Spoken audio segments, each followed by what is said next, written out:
Chapter 445. In the end, Keaton accepted Naman's gift.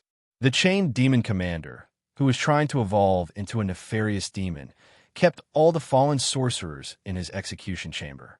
After dismissing his subordinates, the two former colleagues began a long negotiation in the meeting room of the chained demon fortress. It's getting more and more simple. Standing on the smooth floor covered with white iron and looking at Keaton, who was hanging on a chain from the ceiling, Naman lamented insincerely. Keaton just turned his body and made a clanking sound of the chain. He did not even want to add a chair for the guest. This was one of the Batsu's old tricks. During negotiations, they would always spare no effort to use small tricks to create psychological pressure for their opponents. What are you doing in Bloody Chain City? If you're just here to give me a gift, then I'm sorry, my time. Whose time is not precious? Naman retorted. But you're indeed busier than the other demons. After all, you're busy studying how to evolve into a nefarious demon while dealing with the coming tide of worms. It's hard to have enough time. Can your words be interpreted as a threat? Although it was a question, it expressed a certainty. The chained demon commander's face was covered by the chain, so no one could see his expression.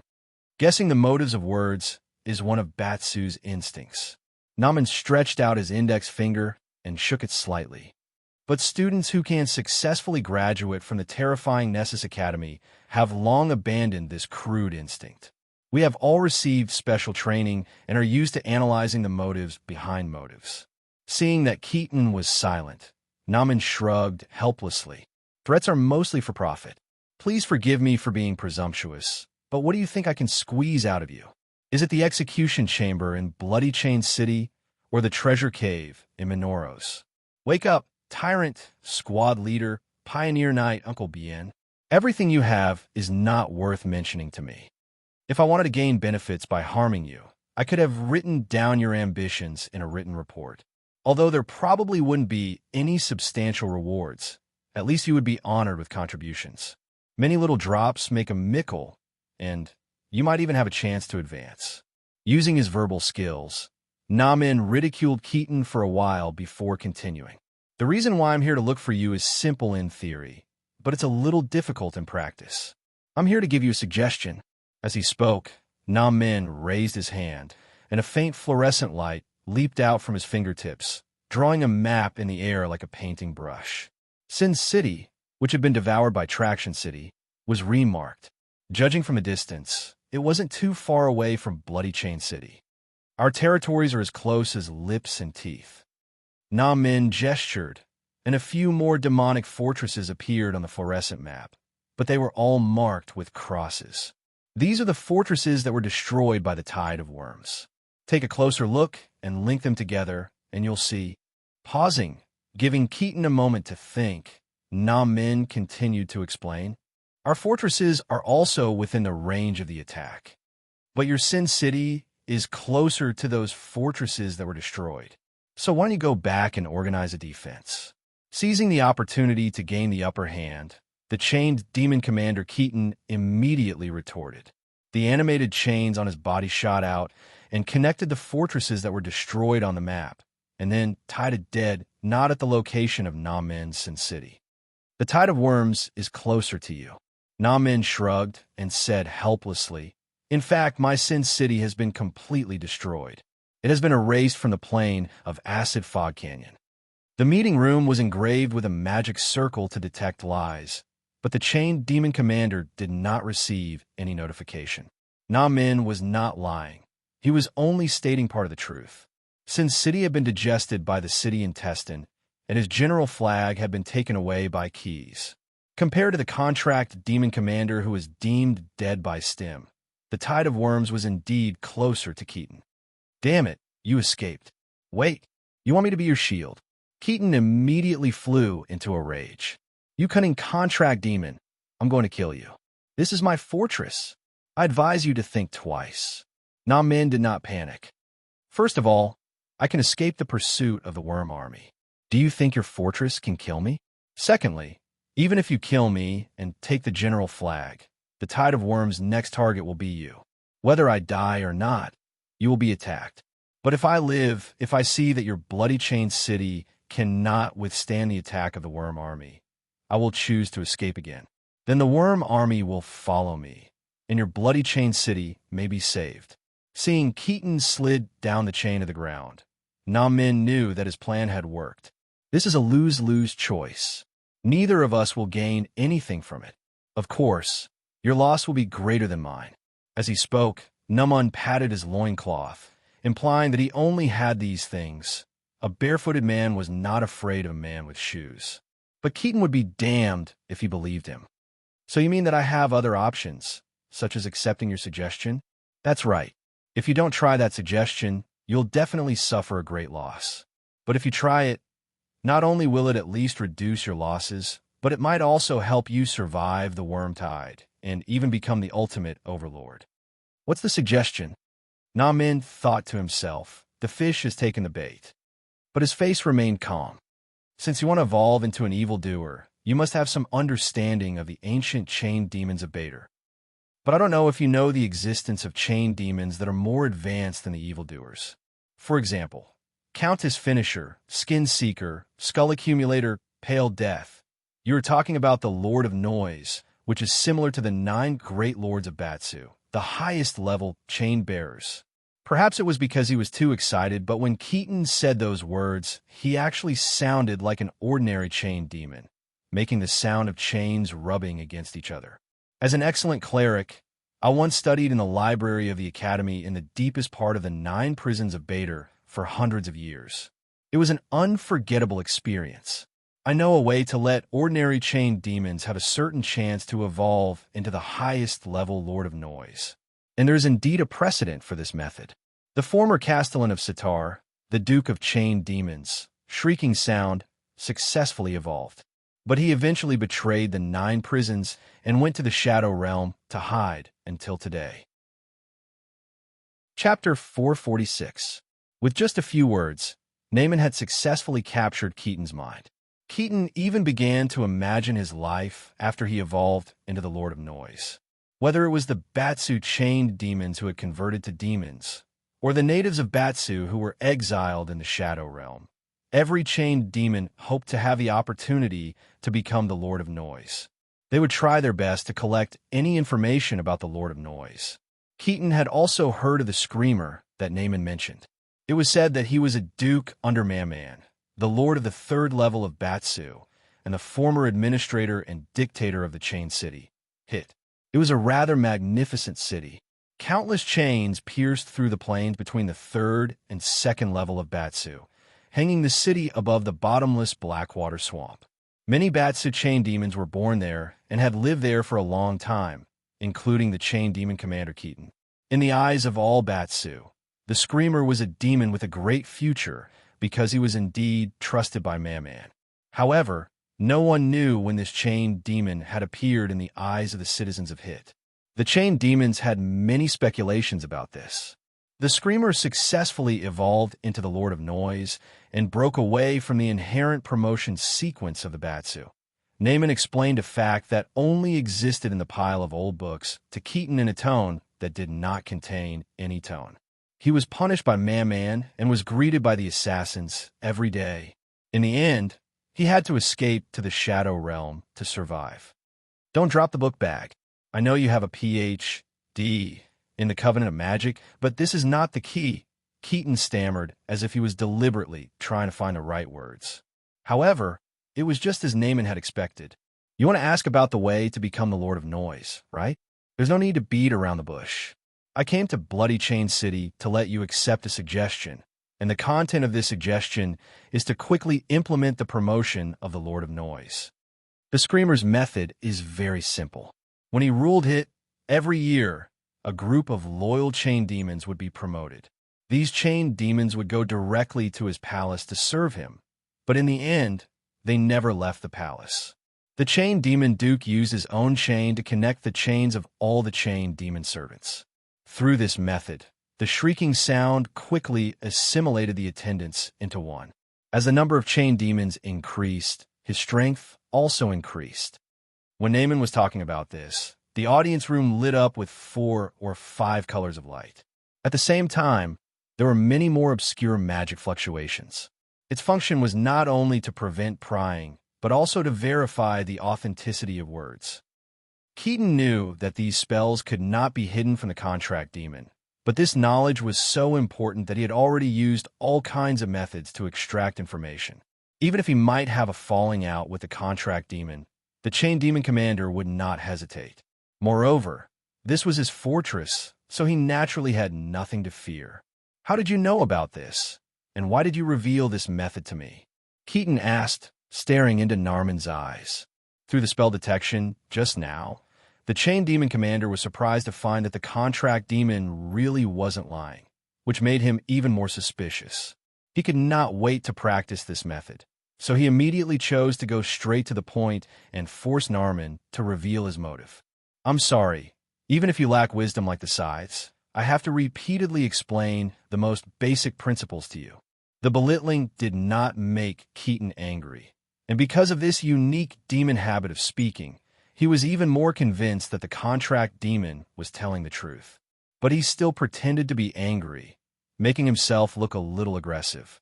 "Another provocation. Contract demon, you have to understand that Keaton's patience is slowly running out in my fortress. You can try to evolve into the Lord of Noise immediately."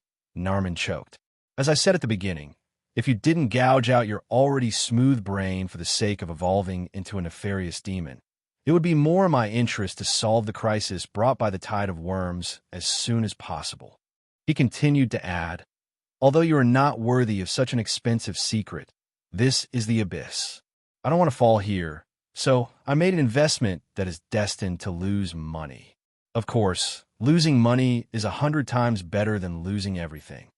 The spell to detect lies still did not work. Keaton did not think that Narman was lying. In fact, every sentence that Narman said was indeed telling the truth, but when pieced together, it was not the same as the original intention. Contract demons were born with a glib tongue, and every word they said was a perfect lie, and Narman had inherited this trick. Looking at the contract demon who was much taller than him, Keaton said in a gloomy voice, "Although I don't agree with you, the crisis of the tide of worms is indeed imminent, and I do need to do something to increase my strength." But, as the chain demon commander spoke, many chains suddenly sprang out from under Narman's feet, and the white iron floor was pierced like a piece of paper. The steel chains were densely covered with spikes, but they could not pierce the rusty red skin of the contract demon. They could only tie him up tightly like a dumpling. "I need you as a hostage, as a guarantee for what you have just said." Seeing that Narman did not resist, Keaton added some magical protection measures to the chains. "It seems that you're already prepared. This is good. It saves us a lot of trouble." He waved his hand, and the chains pulled Narman up to the ceiling, where there was a prison specially used to hold demons. After dealing with these matters, Keaton could not wait to summon his guards and began to try out the method of evolution that Narman had revealed to him. Not long after, 24 chained demon guards stood in the meeting room, waiting for their commander's command. "Let go of all the chains on you." Through the influence of the General Flag and Commander Bader, the chained demon guards, although hesitant, still obeyed Keaton's command. Like agile snakes emerging from their lair, the animated chains on the chained demon guards rose and circled around their masters. Keaton nodded. Tens of thousands of instant chains surged out from his body, quickly and accurately connecting with the chains on each of the chained demon guards. In an instant, Keaton sensed all the thoughts of his men, and their thoughts quickly spread through the entangled chains. Assimilate. Due to brain overload, the veins on Keaton's head were bulging, but after a long period of self-torture, he had a great tolerance for pain, and he gritted his teeth and continued to persevere. Compared to him, the chained demon guards were in a much more miserable state. Because they were passively connected with the chained demon guards, their brains were also overloaded. But they were not as resilient as Keaton, and the chained demon guards began to tremble, foaming at the mouth as they collapsed to the ground. P.S. Below not counted in the word count.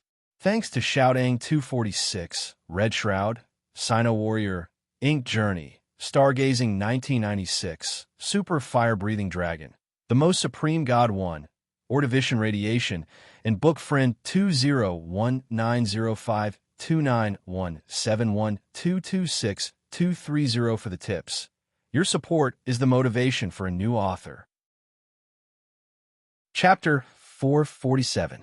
The pain came quickly, but it faded even faster. The chained demons were foaming at the mouth. They did not even realize that they were dead before they fell into eternal slumber. Like a twisted man-eating vine, Keaton's steel chains followed the living chains that were entangled with it and grew crazily, piercing skulls, tearing flesh, crushing hearts. There were all sorts of methods, but they were all equally cruel and efficient. As if he wanted to replicate the torture he had suffered in order to evolve into a nefarious demon, Keaton cruelly completed the massacre. Because he was connected to the chained demons' minds, he could feel the extreme pain they felt before they died. The familiar pain was like waves crashing against a reef, continuously wandering in Keaton's mind. But this perverted chained demon, although it was in great pain, it could not help but let out a happy hum. Assimilation, this is assimilation.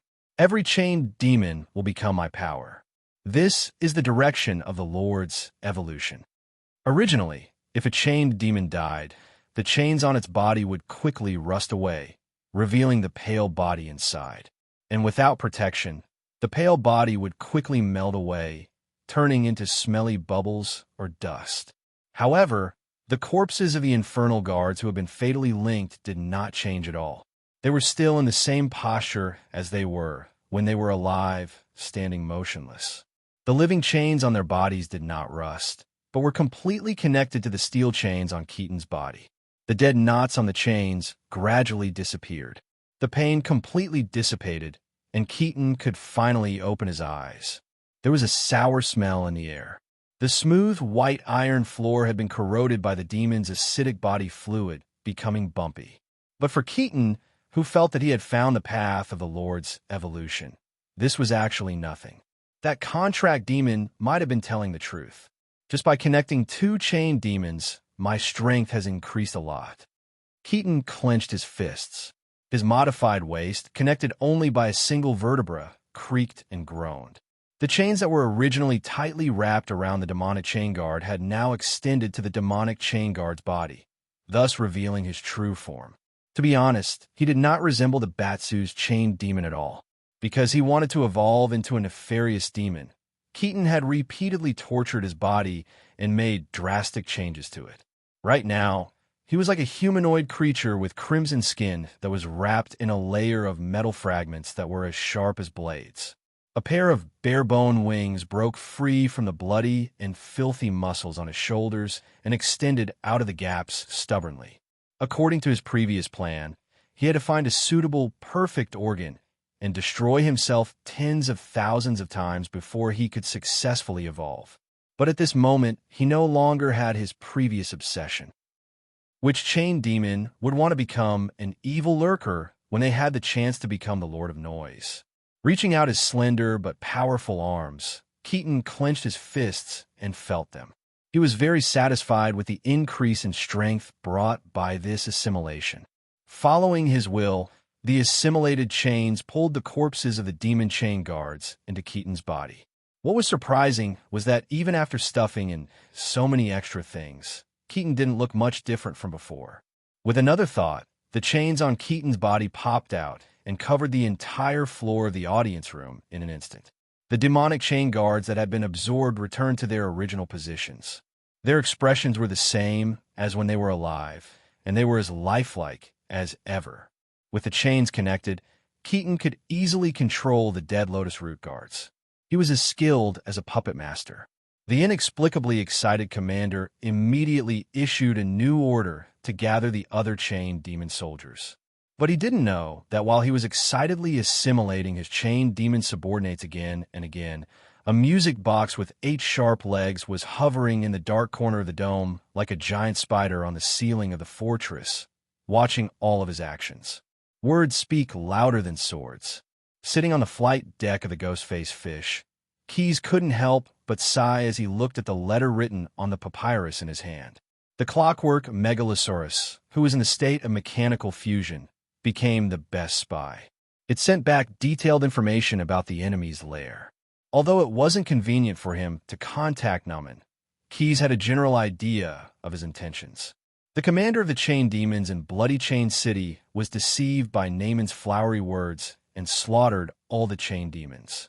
As long as they could defeat Keaton, who had fallen into his own delusion, they could easily take over this fortress. And if they wanted to defeat the chain demons that were connected together, there was a plan that could be used as a reference in a famous novel in a young blue dragon's previous life that he was familiar with. It's better to use fire to attack, Keyes thought to himself. Although the chain demons are generally not afraid of fire, the effect of electric shocks is more or less the same. It was true that the chain demon commander named Keaton had strengthened himself through assimilation, but because of this, he had neglected the importance of being down to earth. Only quantitative change could lead to qualitative change. Perhaps Naaman's method was correct, but did he have all the resources that Shrieking Sound once had? Keaton, who was not even an evil lurker, did not have a legendary city like the 9 prisons of Bader like Shrieking Sound. Even if he had assimilated all the chain demons in Bloody Chain City, how many chain demons could there be? 1,000? 2,000? 10,000? 20,000? The Shrieking Sound was a chain demon that could wrestle with the 9 lords of Bader. To evolve into such an existence, the number of chain demons that had to be sacrificed was at least 800,000. Bloody Chain City was not Hit City, so the number of chain demons was far from enough. Although the chain demon commander would become powerful after he had assimilated all the chain demons, he would become the target of public criticism.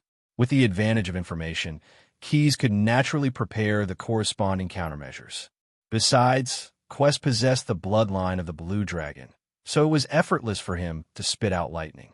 With the help of the new generation of erodes, the Dragon Head War Hammer, which had turned into a universal tool, Keyes also made several large battery packs. After charging them with energy, he secretly transported them to the outskirts of Bloody Chain City on Ghostface Fish and buried them.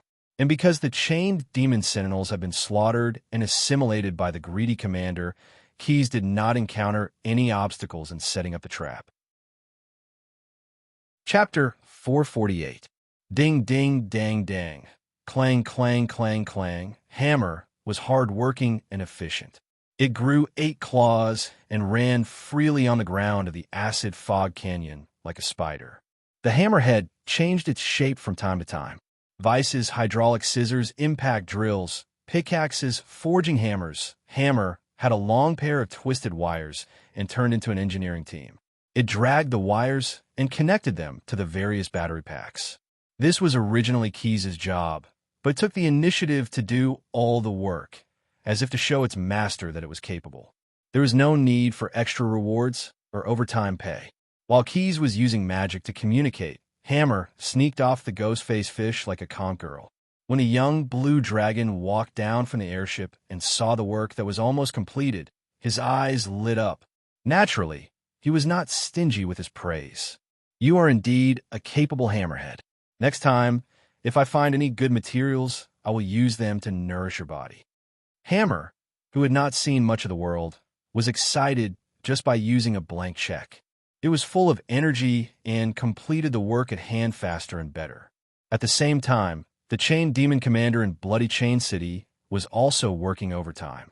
Keaton was racing against time to assimilate the other chain demons. Numan, who had been captured earlier, was also taken out of the prison by Keaton as there was no longer a prison guard. He was locked up in the audience room. "Oh, very efficient. Lord Keaton's actions are really admirable." Numan, who was chained up, complimented from the side. "You change your name. A wise choice. Contract demon." Keaton, who was stubbornly fiddling with the last few chained demons in Bloody Chain City, waved his hand without turning his head, as if he did not care at all. The increase in power would bring about a change in the name. This was the Batsa demon's usual practice, so it was not unusual. Keaton thought to himself. To him, the most troublesome problem now was how to deal with Numan, the contract demon. Through the continuous assimilation of the other chained demons, he did feel that his power had increased significantly. In just a day, he had crossed the boundary of legend. However, this was still far from reaching the level of the Lord of Noise. Contract Demon's method should be correct, but he must be holding back. After dealing with the last batch of chain devils, the meeting room was quiet. Only he and Na-Men were left in the huge bloody chain city. "You are of no use to me now." It sounded like a threat and a warning. Keaton turned around, and the chained demon corpses strung up by the chains did the same. Na-Men was surrounded in the middle, as if he would be killed at any time, but he didn't panic at all. "I'm afraid you've sensed it as well." After inheriting the mantle of the contract demon, Na-Men spoke eloquently. "Just a little bit more. Tell me all you know." "I can swear to the sticks that I will never make things difficult for you again in the Acid Fog Canyon Plain." It wasn't Keaton who spoke. Instead, it was the chained demon corpse closest to Na-Men that opened its mouth. This was a new ability he had mastered. As if he was frightened by the corpse's sudden speech, Na-Men's rusty red skin was suddenly covered with scrolls as protection. "It seems that you've learned a lot of new skills, but I don't know if you can use them in battle or if they're just for show. This has nothing to do with you, but it has something to do with you." Na-Men removed a chain from the side of his face and explained solemnly. "In fact, if you want to imitate the Shrieker and become the Lord of Noise by assimilating the chained devils, you still lack a battle." He and the assassins hired by Grand Duke Na-Men fought fiercely in the fortress of the Chain City for 2 days before he stabilized his power. In the end, he escaped to the Shadow Realm to survive. Seeing that Keaton was silent, as if he was thinking about something, Na-Men continued to add fuel to the fire. According to the description in the scrolls, the Shrieker was even more aggressive than before on the day of his final evolution. After careful analysis, the scholars of Batsu unanimously concluded that this was the aftereffect of assimilating the chained demons. Thousands of chained demons were connected to his body, and the accumulated resentment and anger exceeded a certain threshold. At the same time, it began to affect his mind. The Shrieker didn't escape and deal with the assassins instead. It's probably because he knew that this problem couldn't be delayed, and he used the assassins to kill 2 birds with 1 stone to deal with the aftereffects. "Then who should I fight with? Could it be you?" Keaton stared coldly at Na-Men, who spoke with fervor and assurance, and spoke in an extremely disdainful tone. "Contract demon, with your small arms and legs, I'm afraid you're no match for me." Although the standing Na-Men was much taller than Keaton, and his muscles were more robust, he had assimilated all the other chained demons in Bloodchain City, and had almost completed his evolution. His strength was estimated to have surpassed most of the pit fiends. "If I had the qualifications, I'm afraid you would have already done it." Because he had a card up his sleeve, Na-Men was not in a hurry to speak. "The other Batsu commanders have many soldiers and generals. With your current situation of being alone, I'm afraid your chances of winning are not high. So I can only be arranged by you to face the dangerous worms." Keaton retorted loudly. The empty audience room buzzed with the echoes, and the chains seemed to come alive as they danced and intertwined with each other. Na-Men shrugged. "I was able to escape from the tide of worms, so I think you should have some confidence in yourself. Do you think 3 dozen assassins are easy to deal with? Powerful beings have struggled through mountains of corpses and seas of blood. Then you know when the tide of worms will come. I know where it will come from." Poisonous snake vines that were stained with moisture brushed past his legs. A chorus of toads could be heard from the swamps, welcoming the traveler's arrival. However, this was actually just a trick of the abyssal species. After being convinced by Na-Men, Keaton retracted all the chains on his body and brought along the contract demon, who was still somewhat useful to him. If he could not defeat the tide of worms, he could still be used as bait. He rushed to the small hill outside Bloodchain City. Most of the worms travel through the cracks in the ground. They will often look for such terrain and dig out the soil to appear. The hill is convenient for them to form a more compact and 3-dimensional formation. As they walked, Na-Men explained to Keaton how to deal with the worms. "The best choice is for you to spread out your formation and try your best to suppress the speed at which the worms gather into an army. Spread out your net and then kill them all in one fell swoop."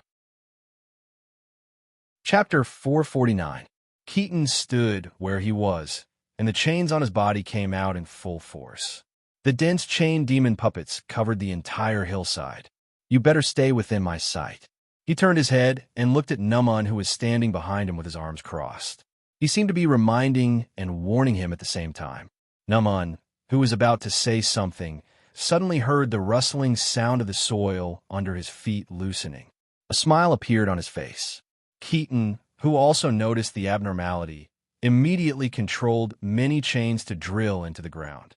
He wanted to measure the weight of the worms first. But when he controlled the chains and touched the things that were squirming, his face showed a puzzled expression. "What are these?" A few chains drilled out of the soil. They didn't catch a single worm.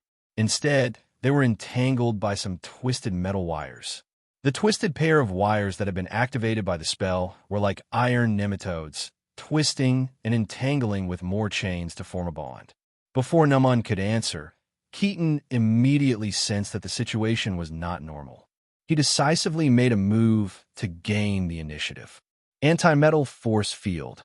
Numan, who was already prepared, rose into the air, his feet a few feet above the ground. He waved his hand and cast a defensive spell around himself. Under the effect of the spell, the thorny chains that were whipping towards him like agile snakes were all stuck to the force field. "You can't escape," Keaton roared loudly. Following his words, although the chains couldn't break through the anti-metal force field for the time being, they stacked layer by layer around the force field. The spikes on the chains were blue. Not only were they poisoned, but they could also interfere with the use of many teleportation spells. So in Keaton's opinion, it wouldn't take long for the contract demon to be captured. But the truth was, I didn't want to escape at all. Numan secretly thought in his heart. He still had a smile on his face. The 9 prisons of Bader had existed for tens of millions of years. Although there weren't many scholars who studied physics, the huge population base and the almost infinite lifespan of the demons made the physics research in Bader far superior to most material planes. There were books that introduced the basics of physics everywhere. To be able to graduate from the terrifying Nessus Academy, the contract demon's knowledge could be said to be comprehensive and rich. He was also not unfamiliar with some knowledge of physics. Min, who had inherited his legacy, also had this knowledge. Therefore, he knew the use of the Faraday cage. When Keaton began to peel off the twisted wires wrapped around the chains, the ground suddenly began to tremble, rumbling like 10,000 horses galloping. 2 of them formed a group. Groups of iron coarse cylinders with coils slowly rose from the ground, faintly surrounding the chain demon commander. Before Keaton could react, a numbness spread through his entire body. What little muscle tissue he had left started to twitch. Taste the power of 1,000,000 volts. At the top of the hill, a figure had appeared out of nowhere. Keyes looked at the trapped chain demon commander and mocked loudly. Due to the increasing electric current and the increasing voltage, light purple electric arcs appeared out of thin air around the chains. Above Keaton and many of the chain demon puppets, a dazzling light began to appear. It was the St. Amor's fire that had been ignited. The high-voltage electric current burned the flesh. Not long after, green smoke rose from this lightning purgatory, emitting a nauseating burnt smell. Damn it! Saliva dripped from the corner of his mouth from the electric current. Keaton struggled as he growled. Because he had tried to evolve into an evil demon, his flesh was much less than the average chain demon. Therefore, the damage from the electric current was slightly lighter. In addition, his tolerance for pain was very high. Keaton did not completely lose the will to resist. Even so, he had to make a decision immediately. Otherwise, it would be too late to regret it when his brain was burned to a crisp. Disintegration. Using what little strength he had left to suppress the twitching of his body, Keaton raised his head and let out a deafening roar. Bang! Bang! Bang! It sounded like the sound of a ship's anchor breaking from being stretched too tight. Keaton released all the connections between his body and the chains. In an instant, he lost 70% of his strength. Many of the chain demon puppets collapsed on the spot because they were no longer bound. But this was not because he had given up on himself. As the trump card of this fake lord, the disintegration technique, actually had a hidden killing intent. With the loss of control, the animated chains on Keaton's body that were originally docile all went crazy in an instant. They lashed, whipped, and even shot out. Half of the entire hill was forcefully shaved off. Some of the transformers that were too close to Keaton were smashed into pieces in this explosion and lost their function. Wrapped in the Faraday cage formed by the chains, Naaman, who should have been fine, also took a few hits. Many wounds that could only be caused by whipping appeared on his body. The only one who was not injured was Keyes. Because of his fast vision, he managed to dodge the area where the chains wreaked havoc. But Keaton's actions did indeed infuriate the young blue dragon. He was furious. Just accept your death. Why do you have to cause some destruction before you die? It took a lot of effort and patience to wrap the coils around those transformers. Seeing that Keaton wanted to use the teleportation technique to escape, Keyes immediately took out Hammer from his waist and threw it out without thinking. In the process of flying, the small hammer transformed into a ferocious dragon head warhammer.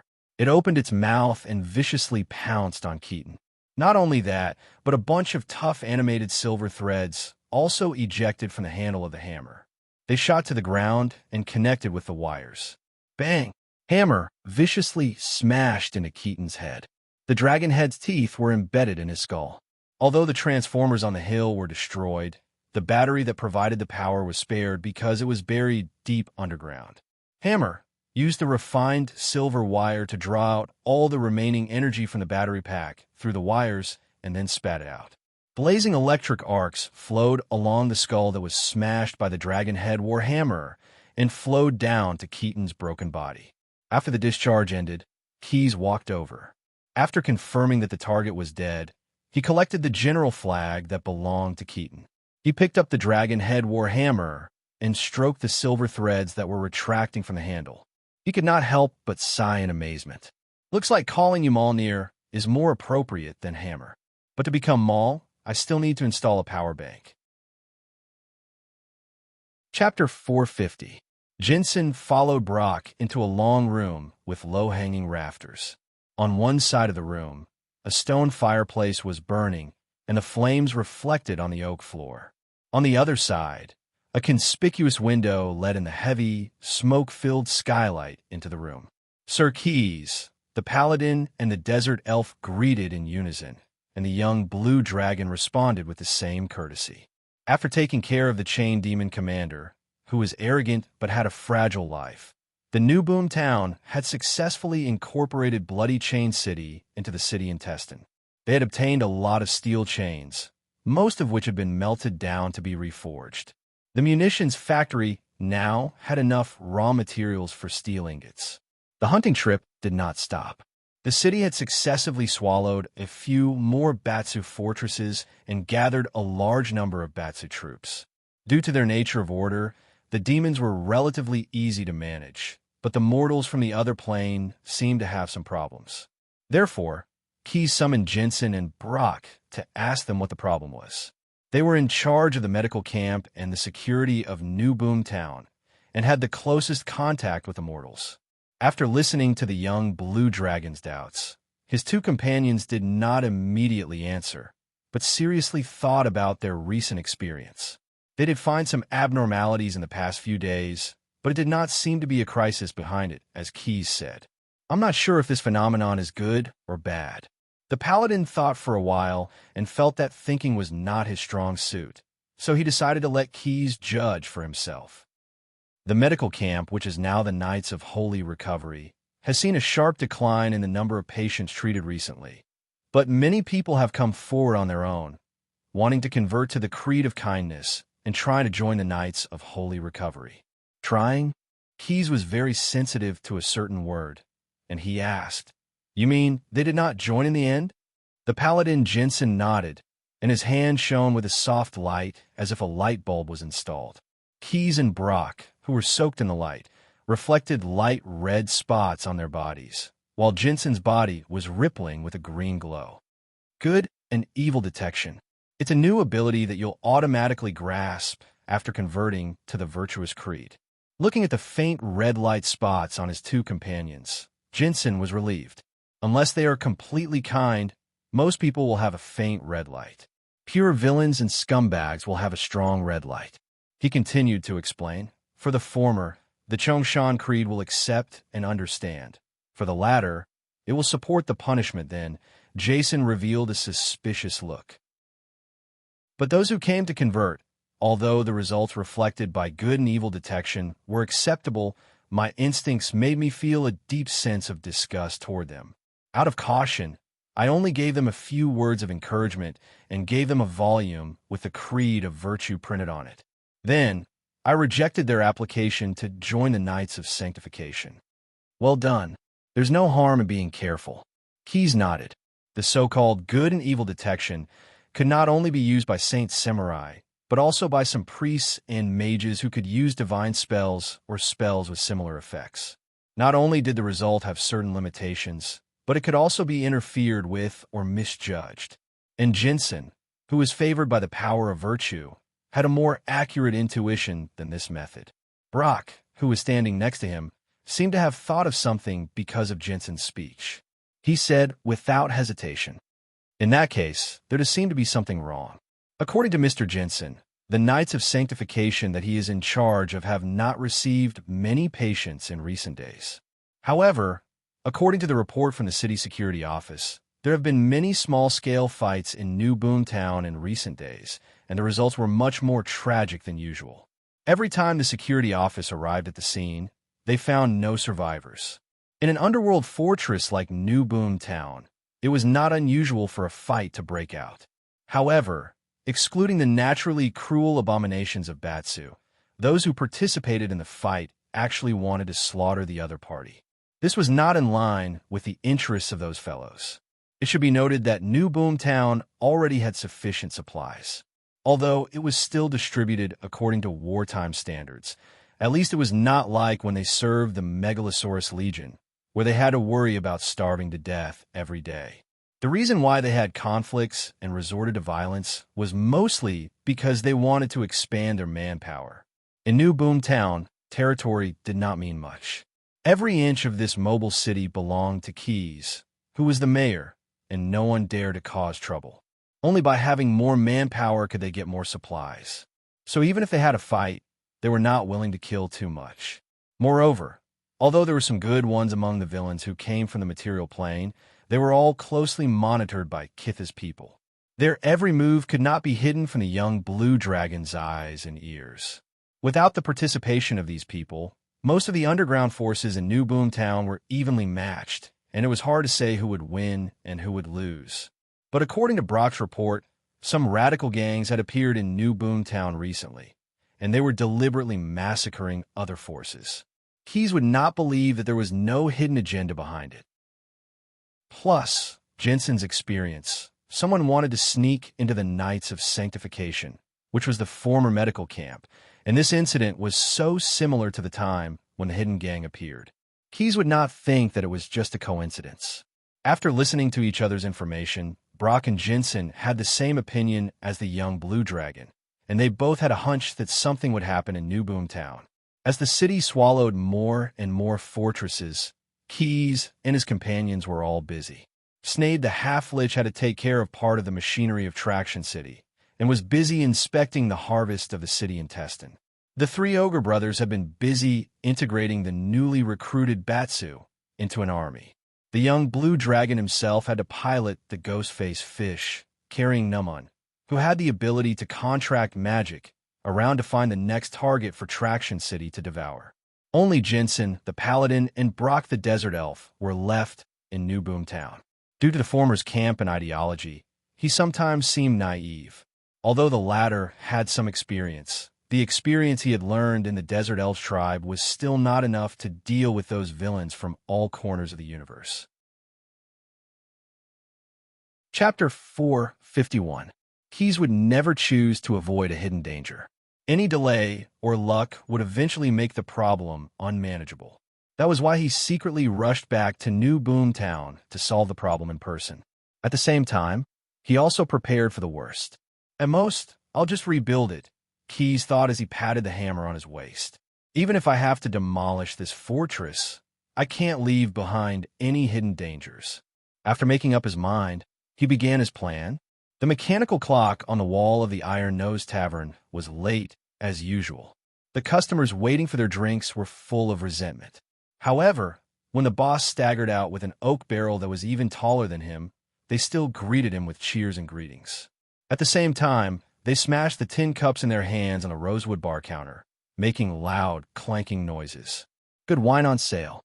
Pre-order now. The owner of the tavern was missing half of his nose. He asked the blacksmith to forge an iron nose for him to make up the number. Because of this, his voice always had a strange, muffled nasal sound. However, none of the customers here laughed at him. At least when they were selling drinks, they would maintain a certain level of respect for this goblin. That's right.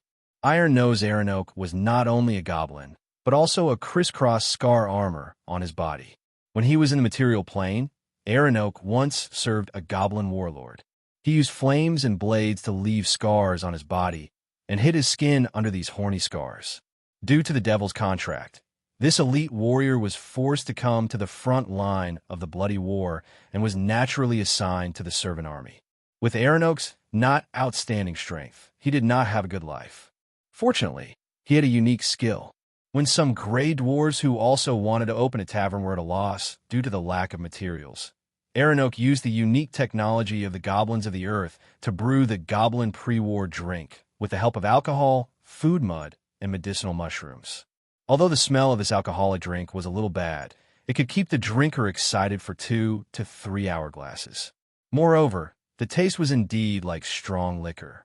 Therefore, it attracted a group of customers who had unique tastes and loved to drink excessively. 20 green beans per cup. Aranok swung his sawtooth spade and smashed open the iron hoop of the oak barrel. He opened the lid of the barrel and scooped a cup for himself. He belched and announced loudly, "I'll be the first to drink. You can all drink without worry." This was the last step before the sale. Aranok personally tasted the drink to prove that his Earth Goblin pre-battle drink was not poisonous. In fact, this trick was very effective. Even the fans of this drink would occasionally be apprehensive because of its terrible smell. Along with the official start of the sale, Aranok used an iron ladle to distribute the drinks while pulling the money into the small bucket under the bar. Soon, more than half of the Earth Goblin's pre-battle drinks were sold out. The rest of the customers were waiting for more. In order to maintain order, Aranok had hired 3 bugbear guards. They held maces in their hands and stared at the customers in line with their bell-like eyes. Anyone who wanted to cut in line or do something that affected the order would be attacked by the bugbears and thrown out of the tavern. However, when a person walked in with large strides and stomped on the floor, the guards all looked away. Even if they saw him walk straight to the bar, they pretended not to see him. "Lu Ba, this is not." Aranok frowned and looked at the war-creature evil customer who had pushed the others to the side. He instinctively threw away the ladle and picked up the sawtooth spade. "Okay, this is the last time." He seemed to want to say something, but when he saw Lu Ba put the metal claw on a rosewood bar, he quickly changed his words. "The last time? Of course, he will say this every time." Lu Ba was a wild-boar man. He was different from other patients who suffered from beastification. He always liked to show his half-man, half-boar appearance to others and did not have any scruples when doing things. He wore a pig-nosed mask on his head. It was the predecessor of the servant corps and the standard of the mercenary corps from other planes. It symbolized his seniority in a sense. At the same time, it matched Lu Ba's racial characteristics very well, so he never took it off. This guy was at most 7 feet tall, but his waist was more than 8 feet. He looked very sturdy. He only wore a pair of shorts and plate armor on his chest and back. However, his fat belly was still exposed. In a battle, Lu Ba lost his left arm. Like Aranok, he also found a blacksmith to make himself a prosthetic arm. However, unlike the decorative iron nose of the bugbears, his prosthetic arm was a steel claw with a chain hook. It was very powerful in combat. Moreover, it looked very fierce, which added a bit of fierceness to him. After hearing Aranok's warning, Lu Ba was not afraid at all. Instead, he turned his head and winked at the customers who had cut in line. and I can guarantee that he will say the same thing again next time. Insatiable bastard, Aronach roared. What are you waiting for? Have you forgotten who pays your salaries? With a roar, the scars on the bugbear's body twisted. They held the sawtooth spade in their hands and chopped at Lu Ba's head without hesitation. Asterisk ding. Asterisk the sawtooth spade and the hook clashed, and sparks flew. The former was immediately hooked by the hook and nailed to the bar counter. Hearing their boss's angry rebuke and seeing that Lu Ba only had one hand left, the three bugbears immediately realized that this was an opportunity. They had a dispute with Lu Ba before, but the result of the fight was that there were originally 4 guards, but now there were only 3 left. The bugbears were very vengeful, but they did not have the chance before. Seeing that Lu Ba was restrained, their maces were thirsty for blood. Without hesitation, the 3 bugbears pounced on the work creatures from 3 sides. They swung the maces in their hands with all their might, creating a whistling sound. However, the fat boar man only snorted coldly through his pig nose mask and pulled out his weapon at a speed that was not commensurate with his body size. A double-barreled gun appeared in Lu Ba's right hand. Asterisk bang. Asterisk asterisk bang. Asterisk 2 gunshots rang out, and 2 of the bugbears had large holes in their bodies. They were also sent flying by the huge impact. The remaining bugbear pounced in front of the boar man, but Lu Ba only raised the barrel of his gun to block the bugbear's maces. Then, he used the ironclad gun handle to smash the bugbear's head. As if he had done something insignificant, Lu Ba blew on the gun's muzzle and opened the barrel with one hand to reload the double-barreled gun. He looked at the bugbears and said, "So what if I'm insatiable? I prefer to be insatiable. Do you have any objections?" The latter spent a lot of effort, but he still could not pull out his weapon from the bar counter. It was not only because he used too much strength, but also because he was ashamed. Aronach's grayish-green face flushed red. Chapter 452. Seeing that the situation was hopeless, Aronach gave up the idea of being stubborn. He loosened his grip on the sawtooth spatula and obediently admitted defeat. "Little gnome, I admire your courage to shrink back in the face of trouble. You really know your place, haha." As Lu Ba spoke, he made a rude gesture, causing the drinkers who were still staring at him to burst into laughter. Being called a gnome, and even being given the modifier little, Aronach was furious. His face turned green and white. However, he still did not flare up. He knew very well that without the gnome bear guards, he was no match for this guy in front of him. After taunting the tavern owner, Lu Ba pushed open the door on the bar counter and squeezed in through the narrow passage. He nailed the hook into the oak barrel and lifted the remaining half of the barrel with one arm. Then, he began to drink without a care. A big hole appeared on the boar man's pig nose mask. The half of the barrel of gnome pre-battle drink was poured down his throat. Lu Ba, who was still not satisfied, even chewed and swallowed the muddy residue left from the fermentation at the bottom of the barrel.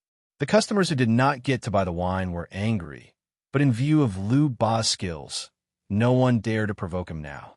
When he was half full, Lu Ba patted his slightly bulging belly, threw away the empty oak barrel, and left with a big laugh. As for the green coins needed to drink the wine, he did not give any, and Gnome Aronach did not mention it either. They seemed to have a tacit understanding. Without the wine, the customers naturally dispersed. Among them, a gray-skinned masked man asked a fellow passerby, "Where is that idiot from? Why is he so fierce? Isn't he afraid that the tavern owner will report him to the public security office?" The person who was asked was a shadow stealer. He looked at the skin color of the person who asked the question, then quickly turned his head and looked around. Perhaps he felt that the person who asked the question was somewhat similar to himself, who was born in the shadow realm. So he advised, "Be careful with your words. That guy is not to be trifled with." With just a few words, Desert Elf Brock, who was disguised as a drinker, got a lot of information. It turned out that the wild boar man named Road Bully was originally a street bully. Now, he was also one of the hired thugs of various street forces. He had always been a loner and did things without any scruples. Moreover, he had rashly clashed with various forces in New Boomtown more than once. For example, Lu Ba once had a grudge with Song Mok, and he lost to the undead in a shooting competition. In the end, less than 2 days later, Song Mok and his subordinates were ambushed, and they weren't able to appear on the streets of New Prosperity Town again. Many people guessed that Lu Ba might not be what he seemed on the surface. There should be a hidden and powerful force behind him. Otherwise, with Song Mok's skills, even if he was ambushed by the wild boars at close range, he wouldn't be completely wiped out. At the very least, it wouldn't be a problem for him to escape. After all, everyone who had seen Lu Ba in action knew that although this fat guy had a lot of explosive power, he wasn't very fast.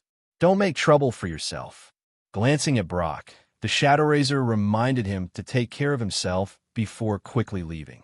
Straightening the headscarf covering his ears, the desert elf looked at the Shadow Razor's back and said faintly, "Thank you for your advice." However, he still had to find trouble. As the person in charge of the public security of New Prosperity Town, he had an obligation in this regard. If he didn't find trouble, how could he quickly investigate the hidden force behind Lu Ba? The young blue dragon was now waiting anxiously. Brock, who walked out of the Iron Nose, vaguely made a few gestures. A few of his subordinates, standing in the distance, understood. Because he didn't want to attract attention, the ones who followed him out in the field this time weren't the bone demons, but some mortals from other planes who had just joined. A few Goliaths with grayish-white skin dotted with black protrusions immediately took action after receiving the order. There were also a few plainly dressed macaques who quickly climbed onto the roofs of the streets and chased in the direction Lu Ba had left. The macaques were responsible for tracking the target, the Goliaths were responsible for blocking the front, and Brock was hiding in the dark, waiting for a sneak attack at any time. The desert elf boldly applied the guerrilla tactics of the tribe to the encirclement and suppression, and it didn't take long for it to produce results. A few macaques jumped up and down on the roofs. They followed Lu Ba all the way to the vicinity of a small abandoned warehouse. This was originally a warehouse of the weapons workshop. As New Prosperity Town became Traction City, the weapons workshop moved to the core forging area below the city, so this small warehouse was abandoned. Like a building that had no other use for the time being, this place was occupied by gangs from various material planes. When Brock, who was stealthily moving in the dark, arrived, he found that more than one pair of eyes were looking at the macaques who were trying their best to hide on the roofs. There's no other way. We can only force our way in. Although this was the only way, as the person in charge of the public security of New Prosperity Town, Brock knew that when Traction City was built, Keys had left behind a lot of monitoring methods. Any attempt to dig a secret passage or cast a spell in Traction City will be detected in time. Therefore, logically speaking, if the macaques did not notice Lu Ba's departure, there was a high probability that he would not have left this warehouse. With the permission of their superior, the macaques continued to be vigilant, while a few tall and strong Goliaths acted as the main force of the attack. Although these stone people were not giants, they were still as tall as 2 normal humans. In order to make full use of their strength, they all held heavy, 2-handed weapons. Most of them held giant axes or long-handled warhammers. 2 Goliaths held giant tower shields and supported their companions from the side. There was also a female Goliath who held a giant longbow as a long-range attacker. Without any hesitation, the strongest Goliath stepped out from the crowd and swung his long-handled warhammer at the door of the warehouse.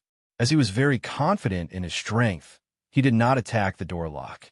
Instead, he chose to directly hit the hardwood door covered in leather. Thump, thump, thump. The leather absorbed some of the force, but after a few consecutive heavy blows, the door of the warehouse was still broken. With a muffled clang, the entire door fell into the warehouse. Whoosh, whoosh, whoosh. The violent demolition obviously alarmed the fellows in the warehouse. As soon as the door was broken, several crossbow bolts pierced through the air and flew toward them. Fortunately, the Goliaths were prepared. Their companions with giant tower shields were one step ahead and blocked in front of the Goliath who acted as the door breaker. The thick steel tower shields blocked all the green crossbow bolts. The female Goliath archer took the opportunity to draw her bow and shoot. The arrows, which are no different from spears used by ordinary people, hit their targets with astonishing accuracy. Screams of pain came from the warehouse. Chapter 453. To the surprise of the attacking Goliaths, the abandoned warehouse wasn't dark at all, but rather bright. The oil lamps hanging on the rafters and pillars were all lit up, and the mortal villains gathered inside didn't even think about hiding. What is this? An open show of force. Brock, who was hiding himself, heard someone speak beside him and immediately touched the handle of the curved sword at his waist. However, when he saw that it was Quest, he was relieved. He nodded and said, "It seems so. They are very arrogant." In addition to the young blue dragon, the sacred samurai Jensen had also arrived, and he also used Key's spell to hide himself. The problems of mortals should be solved by mortals. Whether it was Keys, Jensen, or Brock, their choice was surprisingly consistent. And from a certain point of view, it was indeed a kind of team tacit understanding. At present, the demons and mortals in New Boomtown were mixed together. Sending the demon army to forcefully pacify this place was certainly more efficient, but it might create a rift between the two forces. Soon, Keys would eventually enter the Broken Canyon, and if there was a confrontation and conflict between his subordinates, it would inevitably lead to chaos. Moreover, who was hiding behind this warehouse, and whether the other party only had this one stronghold, was still undetermined. If the demon army was mobilized, it would instead clearly tell the other party that they had been targeted by Keys of New Boomtown. And Brock's mortal subordinates had been ordered before they took action, and were not allowed to mention their official identities during the battle. Even if they attracted attention, they could use the old methods of gang vendetta and fighting over territory to cover up this matter, and it wouldn't affect the follow-up investigation too much. Having the best of both worlds, why not? After explaining his considerations to his companions, Keys bent his finger, and an illusory eyeball shot out from his fingertip. Through this eyeball, the scene in the abandoned warehouse was projected for Keys and his two companions to see in real time. Your Excellency's magic has improved a lot. As a sound warlock, although Brock couldn't compare to monsters like the young blue dragon and the Demolic, he still had some eyesight. When he saw the lifelike projection, as well as the scene where Keys could change the angle of view with a slight flick of the eyeball, he couldn't help but praise. Keys didn't show excessive joy at his companion's praise, nor did he show hypocritical modesty. He just nodded slightly, and his eyes didn't move away from the projection. Whether it was the assault of Goliath's team or the decorations of the gang's stronghold inside the warehouse, they all deeply attracted his attention. The former was a pleasant surprise. Originally, Quest thought that other than the group of people he had been paying attention to, there wouldn't be too many experts in the original servant army. However, when he saw Goliath's tacit cooperation, his view was instantly overturned. The stone people cooperated well with each other, advancing and retreating in an orderly manner. With just 6 or 7 individuals, they fought against more than 100 villains from various material planes. They even had a slight advantage due to the location, and seemed to have some strength to spare. Then, how many stone descendants, or how many similar elite squads, were there in the New Boomtown right now? Keys had been commanding armies in battle ever since he first came to the lower plains. His thinking had more or less been subtly influenced, and he habitually ignored the elite teams built on the foundation of bonds, as well as the power they possessed.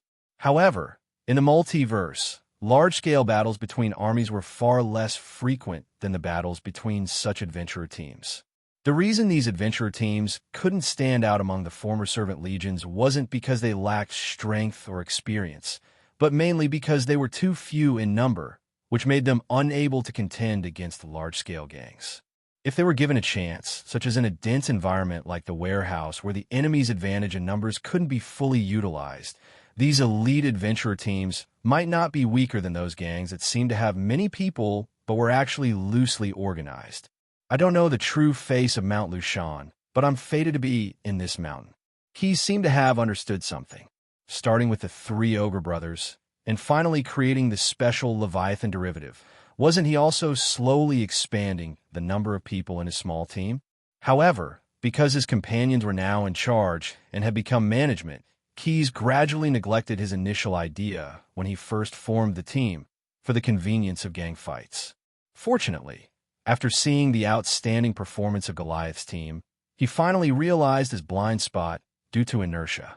Otherwise, when he went to the Shattered Canyon in the near future, he would have let these forces be set aside and wasted. Apart from Goliath's team, the other gangs that were fighting against him also made Keyes feel a little surprised. It wasn't because of the strength they displayed, but because of their stronghold, or rather, the many decorations that appeared in the stronghold. Looking at their clothes and appearance, they are obviously rude people. How can there be such artistic taste in the nest? Fiddling with the image runes, Keyes remotely controlled the magic eye inside the warehouse, constantly wandering around the pillars, ceilings, and walls, which were full of paintings, tapestries, and reliefs. It didn't look like a gang stronghold, but more like an art museum. Just when he was hesitating whether to go invisible and uncover these works of art to see if there were any contraband hidden behind them, Goliath's team, who was fighting, inadvertently helped him. Some unlucky guy, perhaps out of arrogance, actually wanted to sneak to the side of the rectangular tower shield and launch a sneak attack with a dagger. However, the archer at the back had sharp eyes. She noticed the shadow of the lurker illuminated by the oil lamp. Without thinking, she drew her bow and shot the guy who wanted a sneak attack through the heart. Because Goliath's strength was too great, the guy who seemed to be a rogue was almost sent flying. He took a few steps back, knocked down a statue, and tore off a tapestry. Sure enough, there is something hidden behind it. This is Keyes, who took the opportunity to control the magic eye and went forward to observe, could not help but open his mouth in shock. His two companions also saw the hidden things. Brock, the desert elf, was better off, but Jason frowned and gripped the hilt of his sword tightly. There was a mud pit under the statue, and there was a small emblem of the Dawn Lord soaked in feces. Behind the tapestry was a shrine, and inside it was a doll that looked like an old ghost, but the name Chantia was engraved on the front of the statue. Chapter 454. Let those Goliaths loose. If it doesn't work, add more people in. It doesn't matter if they tear down this warehouse. Keyes said to Brock. He knew that his companion, who was in charge of the security of New Boomtown, must have restrained his subordinates before the war.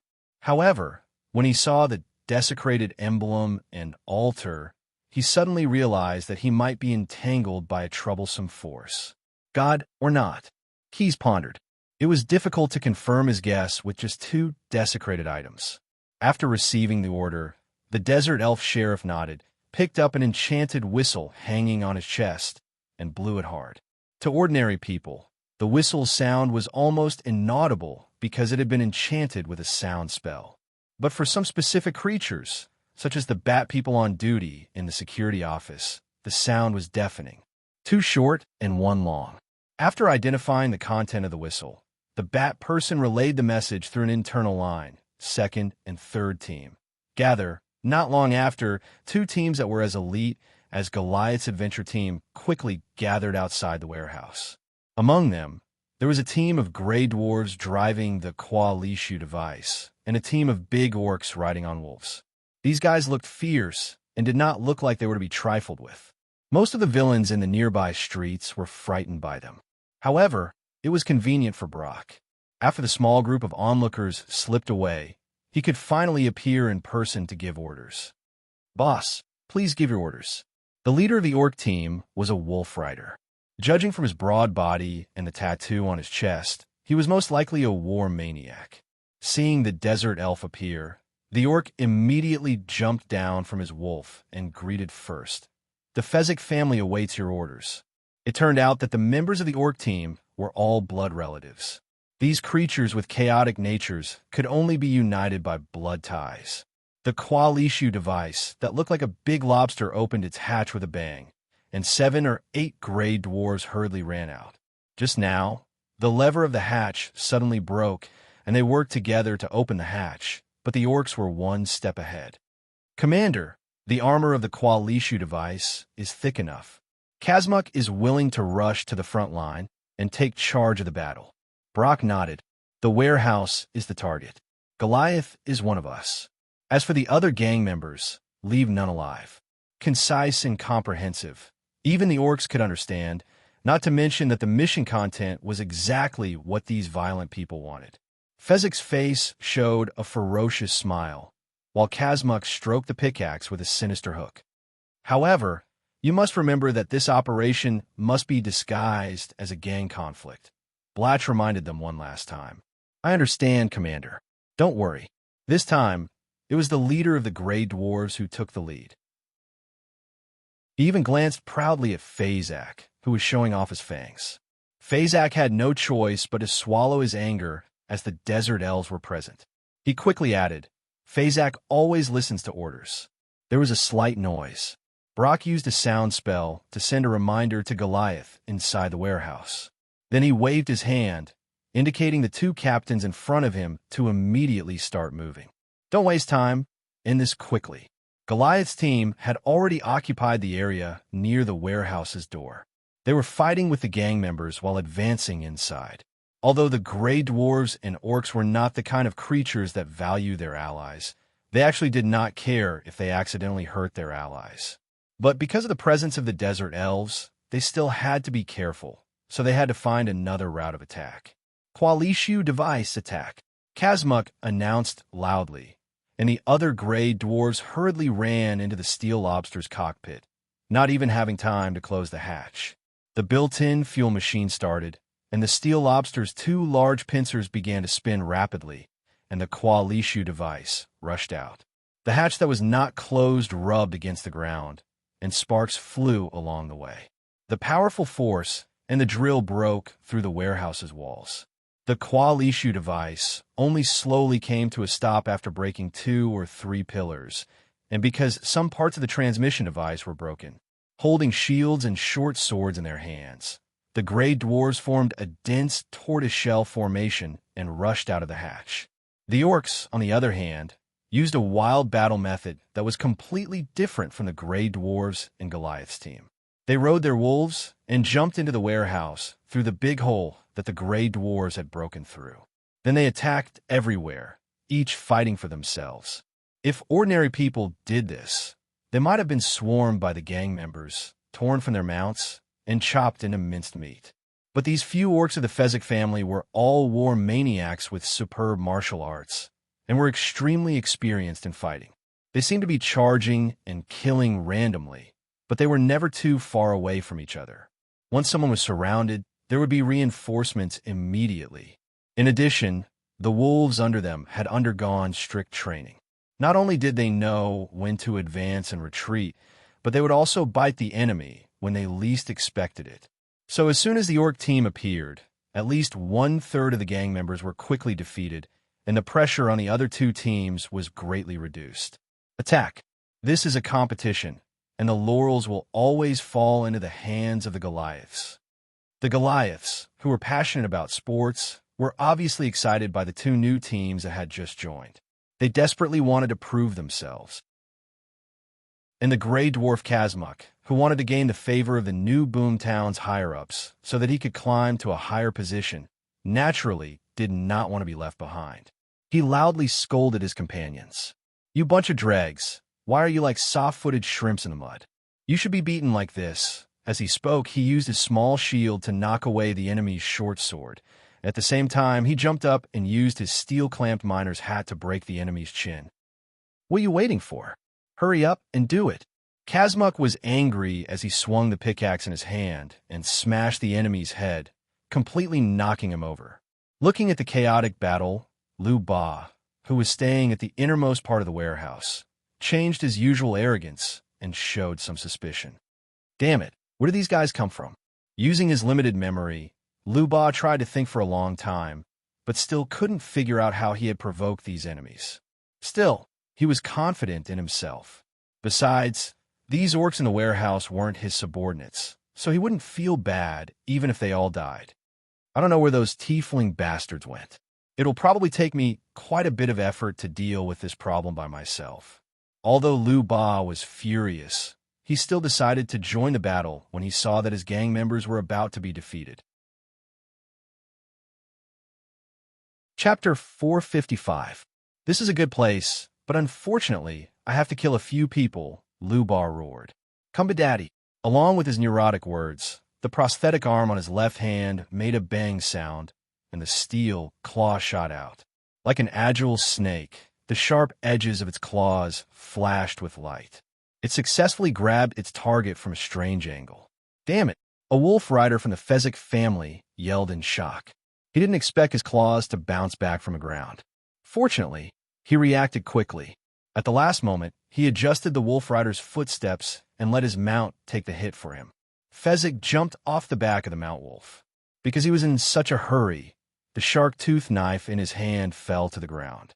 At the same time, the mount wolf that was grabbed by the front leg was dragged by the chain behind the claw toward Lu Ba. Stupid beastman dog.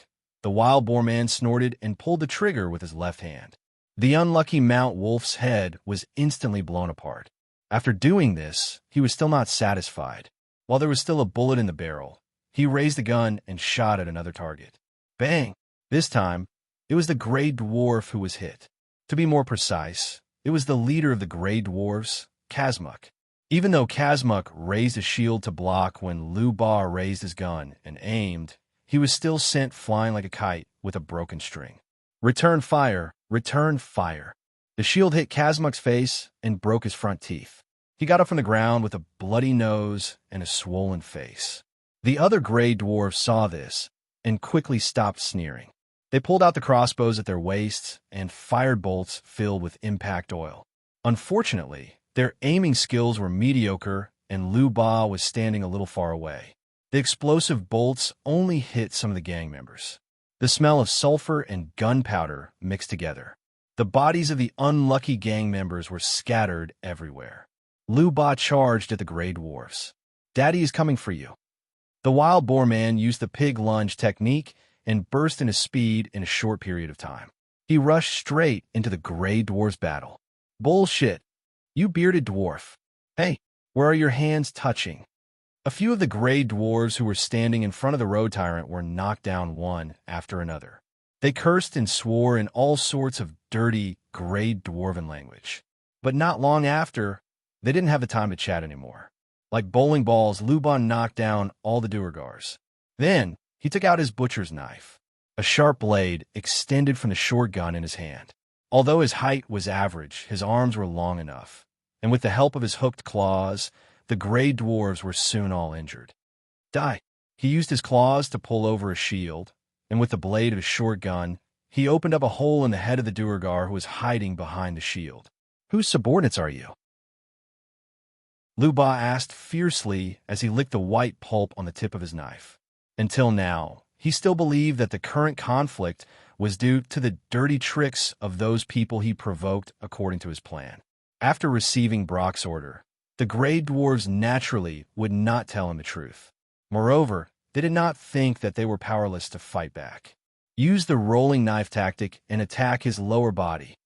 Kazmuk picked up his pickaxe and attacked Lu Ba for the second time.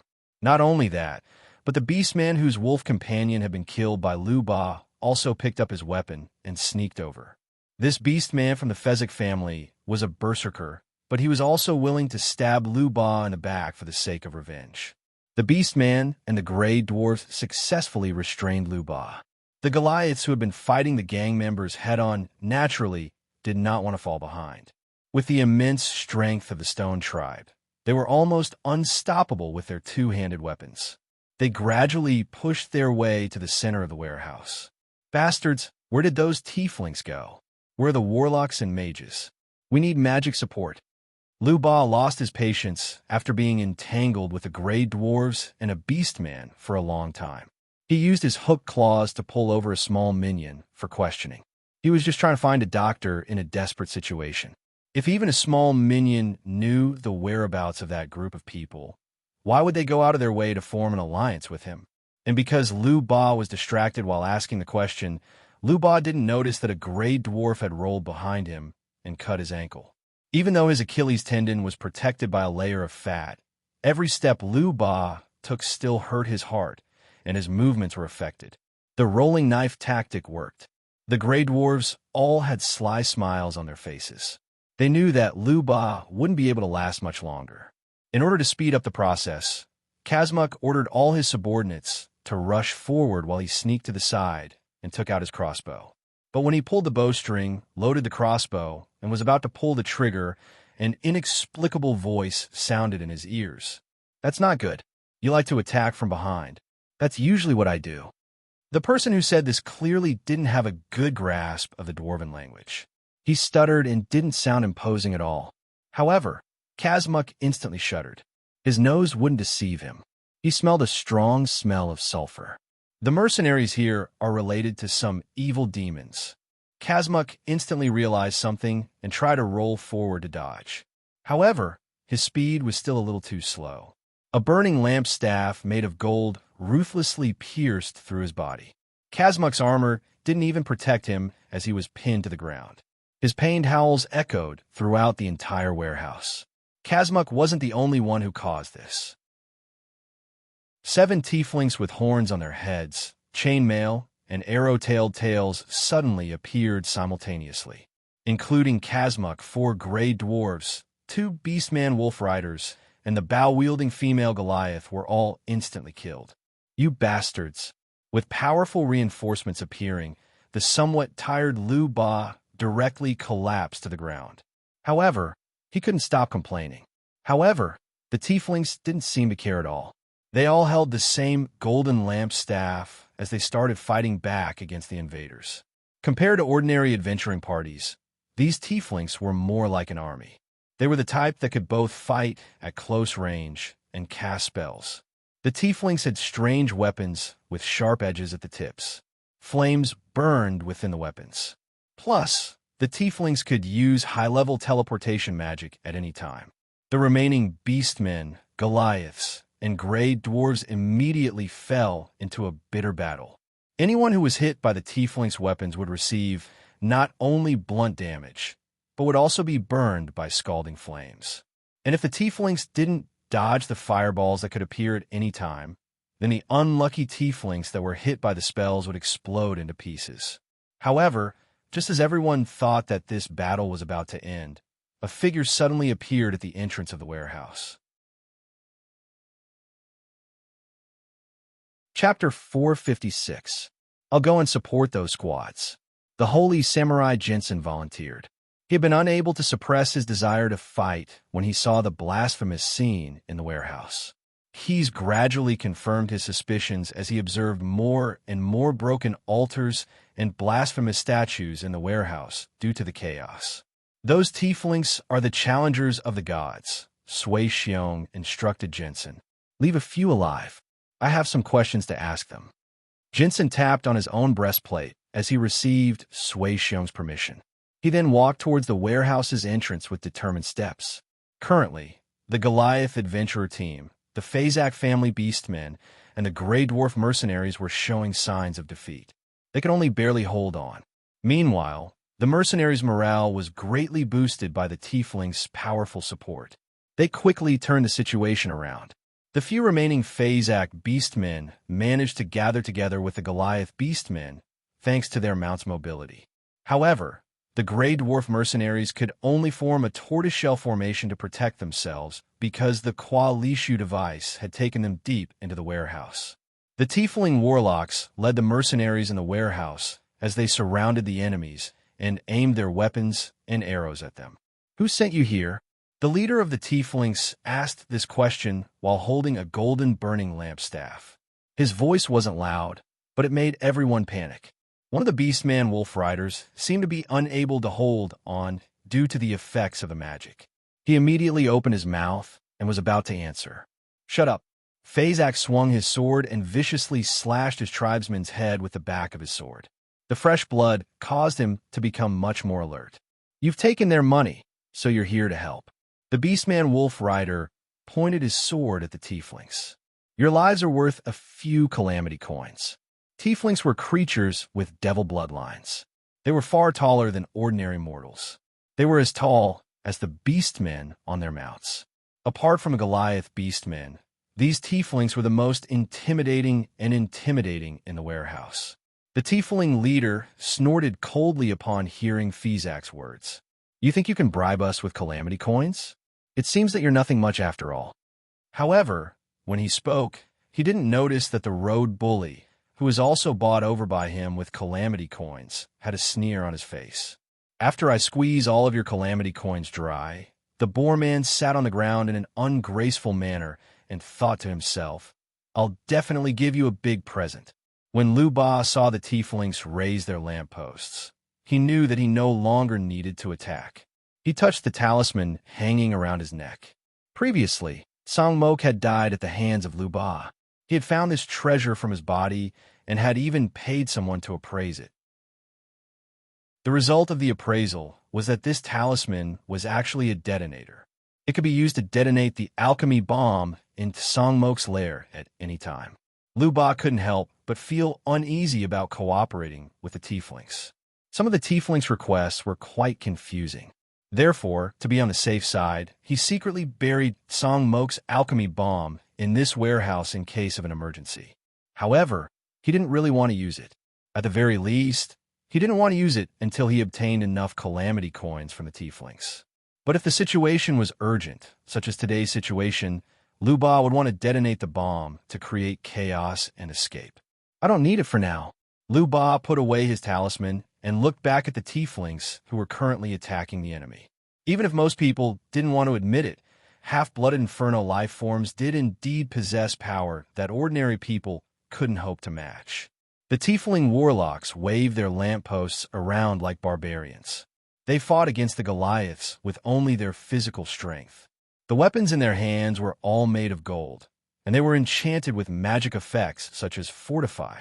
Although the male Goliaths weren't any weaker than the tieflings, the quality of their weapons was far inferior. As they fought, the long-handled warhammers and axes in the hands of the Goliath warriors began to show signs of breaking and curling. If it weren't for their shield-wielding companions and the Fezak family's orc wolf riders, they would have been killed by the tieflings long ago. Darkness magic. The orc wolf riders and several Goliaths gathered together, and the sly tiefling warlocks decisively cast a spell. These half-blooded inferno life forms had inherited the lower world's bloodline magic abilities. They were highly skilled in certain types of magic. Suddenly, they couldn't even see their own fingers. Even though the orc and Goliath both had dim vision, their minds were still dazed for a moment. Of course, the tiefling warlocks still had backup plans. They surrounded the enemy and shot missiles or fireballs into the darkness barrier. Explosions were expected, but surprisingly, the beastmen and Goliaths didn't howl in pain at all. A light that wasn't dazzling, yet was incredibly firm, suddenly flashed through the darkness barrier, piercing through the darkness created by the tiefling spells. Jensen held his forged steel, horse-slaying sword in front of his chest. This weapon glowed faintly and formed a tough barrier around him. This barrier was created by a Saint Simurai's firm will and blocked all the spells. Chongshan, Evil Slash. Jensen's sharp, great sword slashed down with the force of a falling mountain towards a tiefling's head. This evil creature raised his burning lamp staff to block, but it was still ineffective. The enchanted burning lamp staff made of gold was sliced in half. The tiefling that was directly facing the Saint Samurai was also sliced in half and collapsed to the ground. Jensen waved his greatsword and sent light green blood and broken intestines flying everywhere, splattering the tiefling warlocks closest to him. It's those damned god slaves. The appearance of the Saint Samurai caused the tieflings to be astonished. But the tieflings instantly became furious when they heard someone shout this. As members of the Gods Not Gods Association, the tieflings' eternal goal was to destroy all the gods in the universe. Meanwhile, the priests and Saint Sarai who served the gods were the common enemy of the Gods Not Gods Association, and there had never been one of them. Their leader, Theans, had spent countless efforts in order to hide from the spies of the other factions in Sigil City. Finish this battle as quickly as possible. Try your best to kill this god slave. Retreat immediately after 50 seconds. The Tiefling Warlock leader decisively gave this order. This group of Tiefling Warlocks had been carefully selected because they had important missions to carry out. They were all the core members of their faction. No matter which one of them died, it would be a tremendous loss for the Gods, not Gods Association. But precisely because they were elites, these Tieflings were also incredibly confident in their own strength. Even though they had already suffered casualties, they still believed that they could work together to defeat the Saint Samurai, Jensen. However, this was probably the worst decision they had ever made. Chapter 457. Failure wasn't a good tradition. This was especially true for the gods who wanted to carry out their grand ideals. Under the leadership of their legend leader, Turns, this organization would always choose the most suitable targets and carefully consider their actions. They had achieved many successes because of this. They had overthrown many churches in the material planes and caused some weak gods to fall into eternal slumber. However, they had also failed many times. Most of the time, failure wasn't due to insufficient planning. Instead, it was due to unexpected variables appearing during the operation. Perhaps this had to do with the bottomless chaos abyss. In this place where the power of chaos was everywhere, there were far too many unexpected things. For example, a Saint Samurai who didn't believe in any god. Wind of extinguishing souls. One of the Tiefling warlocks chanted an incantation, causing the lead-powdered soul extinguishing embers in his hands to fly up in the wind and scatter towards Jason. This was a powder invented by some master alchemists of the gods. It could effectively prevent mortals from communicating with their gods. Normally speaking, any priest or Saint Samurai affected by this powder would immediately be affected unless they were a god saint. Any god slave who believed in a god would immediately discover that they were unable to use divine arts. They would then begin to doubt themselves. However, this Saint Samurai, Jason, was an exception. Although the god of law that Jason originally worshipped had abandoned him, the great power of kindness still favored this Saint Samurai. Even though he was unable to receive any response from the god of law, Jason was still able to use the tremendous amount of kindness' holy power. This Saint Samurai worships an abstract concept rather than a specific god. Perhaps he's not our enemy. Most of the Tiefling warlocks who came to the Acid Fog Canyon were gods rather than elites of the gods. They were quite knowledgeable. Most of them realized why Jason's Saint Samurai wasn't affected by the wind of extinguishing souls. Logically speaking, if this was any other time, they would have immediately stopped attacking. In fact, they would have even expressed their respect and tried to rope Jason in. That was because Saint Samurai, who worshipped abstract concepts, was proof that the gods weren't irreplaceable. This was proof that gods weren't gods. Unfortunately, the Tiefling warlocks were currently carrying out a secret mission. The success or failure of this mission would determine whether or not they would be able to destroy multiple gods. So, even though the Tiefling warlocks felt that it was a pity, they still wanted to kill Jason. Coincidentally, the Saint Samurai had similar thoughts. Chongshan, Flowing Light Strike. Since Jensen had killed a Tiefling, the remaining Tiefling warlocks kept teleporting away under their leader's orders. They thought that they could avoid being attacked again, but the Saint Samurai had a lot of combat experience and had already come up with a countermeasure. Jason enveloped himself in positive energy as he moved at high speed. The Tieflings watched as he merged into the light. Half-inferno creatures had an innate aversion to positive energy, making it even harder for them to see the Saint Samurai's rapid movements, unable to capture his figure. This way, although they could freely use their teleportation spells, it would be difficult to guarantee that they would not appear in front of Jensen. Leave this warehouse and expand the teleportation range, or else, one of the Tiefling warlocks angrily warned. But before he could even finish speaking, he confirmed his own suspicions. Jensen flashed past the Tiefling warlock. The Tiefling warlock who had been shouting earlier was now only able to let out some meaningless whimpers because he had been decapitated. Two Tiefling warlocks had been killed in the same way. Including the tiefling warlock who had been sliced in half, a total of 3 gods had died by the Saint Samurai's sword. Only 7 tiefling warlocks had come to the Acid Fog Canyon to carry out this mission. Now half of them had died. Any commander with a brain would know what choice they should make. The tiefling warlock leader teleported to a corner of the warehouse and used the members of Lu Ba's gang as shields. Retreat. The tiefling warlock roared in the Inferno language. Anyone who didn't understand the language would think that the tiefling warlock leader was trying to organize a counterattack. After receiving permission to retreat, the other 3 tiefling warlocks didn't want to stay here any longer. They all used teleportation spells to leave. In order to ensure that everything would go smoothly, the tiefling warlock leader even stayed behind to bring up the rear. He appeared in front of Lu Ba, who was also hiding behind the crowd. Sinful fanaticism, wrath. Before Lu Ba could react, the tiefling warlock leader tapped Lu Ba's forehead with his lamp-burning staff and started channeling some special power into Lu Ba's body. Since Lu Ba wasn't prepared for this, Lu Ba's mind instantly sank into a quagmire of rage. He was unable to break free on his own. Resentment increases thy strength, and anger burns thy heart.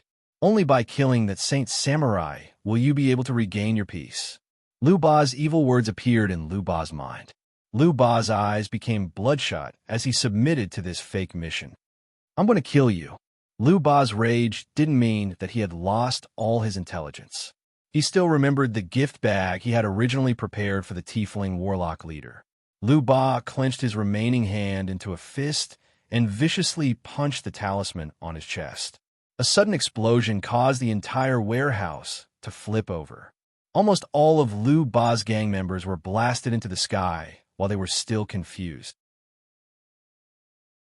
Lu Ba's hooked claws tightly held onto the tiefling warlock leader. Lu Ba angrily used the tiefling warlock leader's body to block the shockwave for himself. Meanwhile, the Saint Samurai Jason used his kindness protection ability and used himself as a shield to save the remaining adventurer team members. Lu Ba released his hooked claws and tossed away the unconscious tiefling warlock leader. He then looked at Jason, who was still kneeling on the ground. I'll do as I say. Just like a wild boar in heat, Lu Ba's fat body leaned forward as he desperately charged towards his target. Asterisk whoosh. Asterisk, asterisk smack. Asterisk out of nowhere. A hammer-like weapon spun and flew over, smashing the boarman's head into tens of thousands of pear blossoms. Keys's figure silently appeared. He waved his hand, causing the dragon-head warhammer to return to his hand. Keys stepped on the unconscious tiefling warlock leader. Just to be safe, Keys also kicked Lu Ba's head to stun him. The explosion in the warehouse had already attracted a large number of devil guards. The Bone Devils and Barb Devils immediately placed the entire area under martial law. The buildings that had been attached to the warehouse had now collapsed into rubble. The Desert Elves were busy cleaning up the rubble. There was nothing they could do about it. The 3 tiefling warlocks that Lu Ba had just captured were now buried under the rubble. Chapter 458. To be honest, Keys's interrogation techniques were somewhat lacking.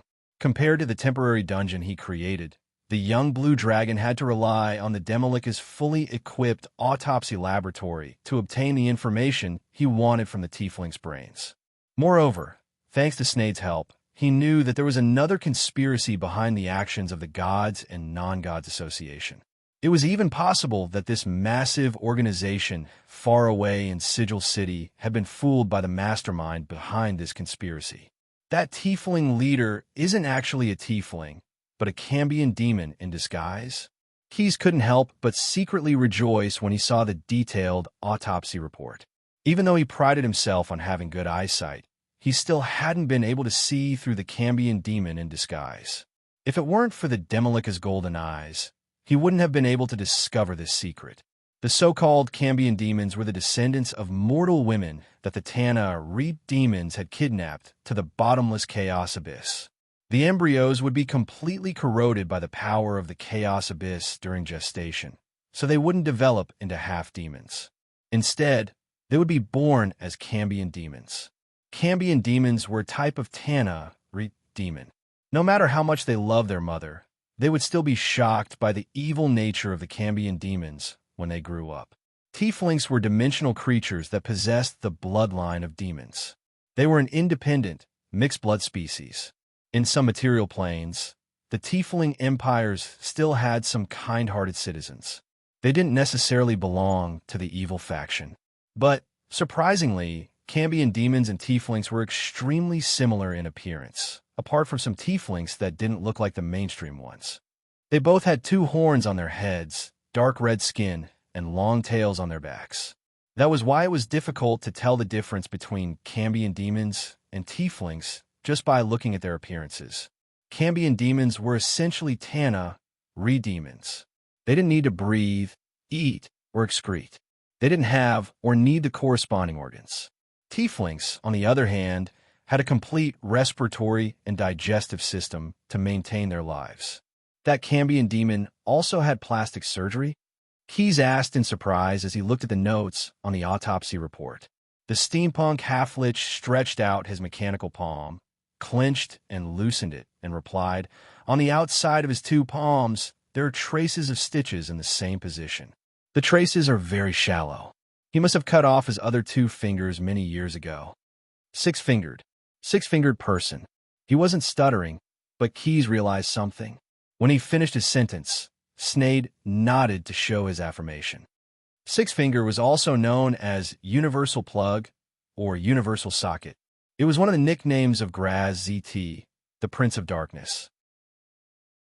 It was rumored that Graz ZT, who possessed a triple domain, was 3 times more scheming than other demon lords. This might not be a secret, but Graz ZT was definitely one of the most far-sighted demons. Many who had suffered at the hands of the Prince of Gloom mocked Graz ZT as a demon with the mind of a devil, and his domain, Asgrad, was given the name Little Hell by these people. However, even Graz ZT's enemies wouldn't underestimate the powerful strength of this demon lord. After all, he was one of the 3 giants of the abyss along with Demogorgon, although he didn't agree with them, and Orcus. The 3 of them were the demon princes who stood at the top of the demon lords. The nickname Six-Finger was derived from the 6 fingers on Graz ZT's jet black palm, which was a flaw in his handsome appearance. However, Graz ZT believed that the 6 fingers were his unique charm. They allowed his palm to be more flexible and convenient for him to do many interesting things. There were many rumors about this Prince of Gloom, both true and false. However, the most realistic one was that Graz ZT had always been driven by an unimaginable desire of other demon lords. He was passionate about creating children and was known as a walking cedar. As he didn't mind meat and vegetables, many mortal women were the mothers of Graz ZT's children and gave birth to many Cambion demons. It was said that this demon lord had a Cambion assault army named Razor, and the members were all his children. As his children, the Cambion demons inherited part of the Prince of Darkness's appearance. They were all 6-finger. Perverts are the number 1 productivity of the abyss, Keyes complained in his heart.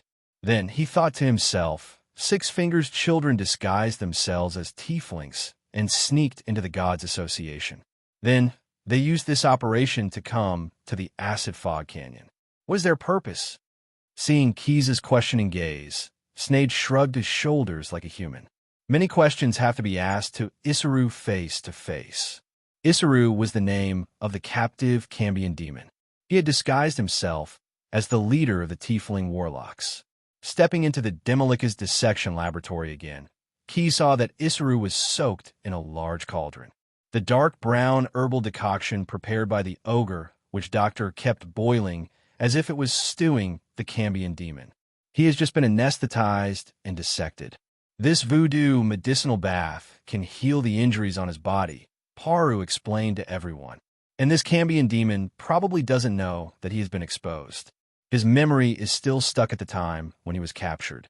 Keyes nodded to show that he understood. Then, under Snade's guidance, he pulled a drawstring in the room. An iron hook hung down from the ceiling, pierced through Isaru's shoulder blade, and fished him out of the cauldron. Then, Isaru was brought to the young blue dragon. Some herbs were added to the decoction to keep the Cambion demon in a state of anesthesia. After leaving the cauldron, Isaru's consciousness gradually began to wake up. Not long after, he opened his eyes. "Mr. Isu," Quest greeted him expressionlessly. "I don't remember sending you an invitation to be my guest in my territory." As soon as Isaru woke up, he immediately remembered that he was tricked by Lu Ba, who had fallen into the sin fever and was captured. "Damn you, stupid pig," he cursed in his heart. Then, he immediately mobilized his spell-like ability and tried to teleport away. However, the iron hook that pierced through his shoulder blade was enchanted with the dimensional anchor spell. Not only would he not be able to escape using teleportation, but he would also be forced to endure more pain. Seeing that there was no hope of escape, Isaru began to lobby. He did not know that his identity had been exposed. He still hoped that the other party would be wary of the gods and not the forces of the Gods Guild and release him. "Bumpkin, we are not your enemy. We are gods of Sigil City, not members of the Gods Guild. Our purpose in coming to Acid Fog Canyon is to plot against the god who has descended here, the dwarf god who wields the authority of virtual games, STEM." Chapter 459. Like the other six-fingered Cambion, he had been undergoing rigorous training since he was born, and now it had become a conditioned reflex. In those deadly training sessions, Isaru had developed the habit of always standing in the enemy's backhand position. He also learned how to use the edge of the sword to hide the tip of the sword when he swung the sword. It was because of his excellent performance that the Prince of Darkness, Glazed, arranged for him to go to the city of Sigils and lurk in a certain association. Not long after this spy career began, Isaru realized that the skills he had learned were still applicable, but he needed to change the way he did it. Things aren't that bad, Isaru secretly warned himself. Using the truth to cover up a lie is never easy to expose. After quickly organizing his thoughts, Isaru tried his best to straighten his tongue. Although he doubted if he was really that afraid, he did not think that it was actually a side effect of consuming a large amount of anesthetics. He spoke in the infernal language that was unique to Sigil City. He said in the city of Sigils, "Strong bird, don't rush to judgment. I dare to bet with all the valuables in my pocket that there is no conflict of interest between us." Seeing that Keys still had his arms crossed and did not comment on his words, Isaru pretended as if nothing had happened and continued speaking. "Unless you're a fan of that false god. All right, although I don't know where you're from, since you can say that dwarf's name, then you must be one of the unlucky fellows imprisoned in this plane by him. I'm sure this mobile city is your territory. I'm a mayor of New Boomtown and the owner of all the real estate in this city." Keys glanced at Cambion, who was deep in thought. He waved his hand, and a piece of parchment appeared in his hand. "You illegally occupied the warehouse and then blew it up. Together with the damage to the surrounding buildings and the impact on the appearance of New Boomtown, you owe me a lot of money."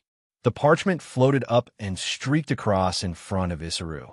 Then, with a snap of Key's fingers, it returned to its owner's hand. "Just a reminder, the valuables in your pockets and those of your companions are probably not enough to make up for my losses. So before you pay off your debts, you have no right to use them as a guarantee," Keys said coldly. Due to his status as the overlord of Batsu, within his territory, Keys could enact and add any additional provisions that did not violate the Devil's Code, the basic law of the 9 prisons of Bader. Moreover, these local laws would also be recognized by the force of Bader. Moreover, Isaru and his men had indeed caused damage to New Boomtown, even if it was an indirect and unintentional mistake. Even according to the basic law of the 9 prisons of Bader, not only did they have to compensate, but they also had to be severely punished. That parchment was the manifestation of Bateau's power. Its priority was quite high. Unless Itherlung immediately took out the immunity letter issued by the various great lords of Bader, he would not be able to escape punishment regardless of whether he had cooperated with other Bader forces. "You can't do that." Cambion, who was disguised as a tiefling, had a ferocious expression. It was unknown whether he was pretending or truly shocked by the terrifying number on the parchment. "We're here on the orders of the Thean Society. He's the son of General Gog, one of the 8 dark generals under Duke Barty of Avernus.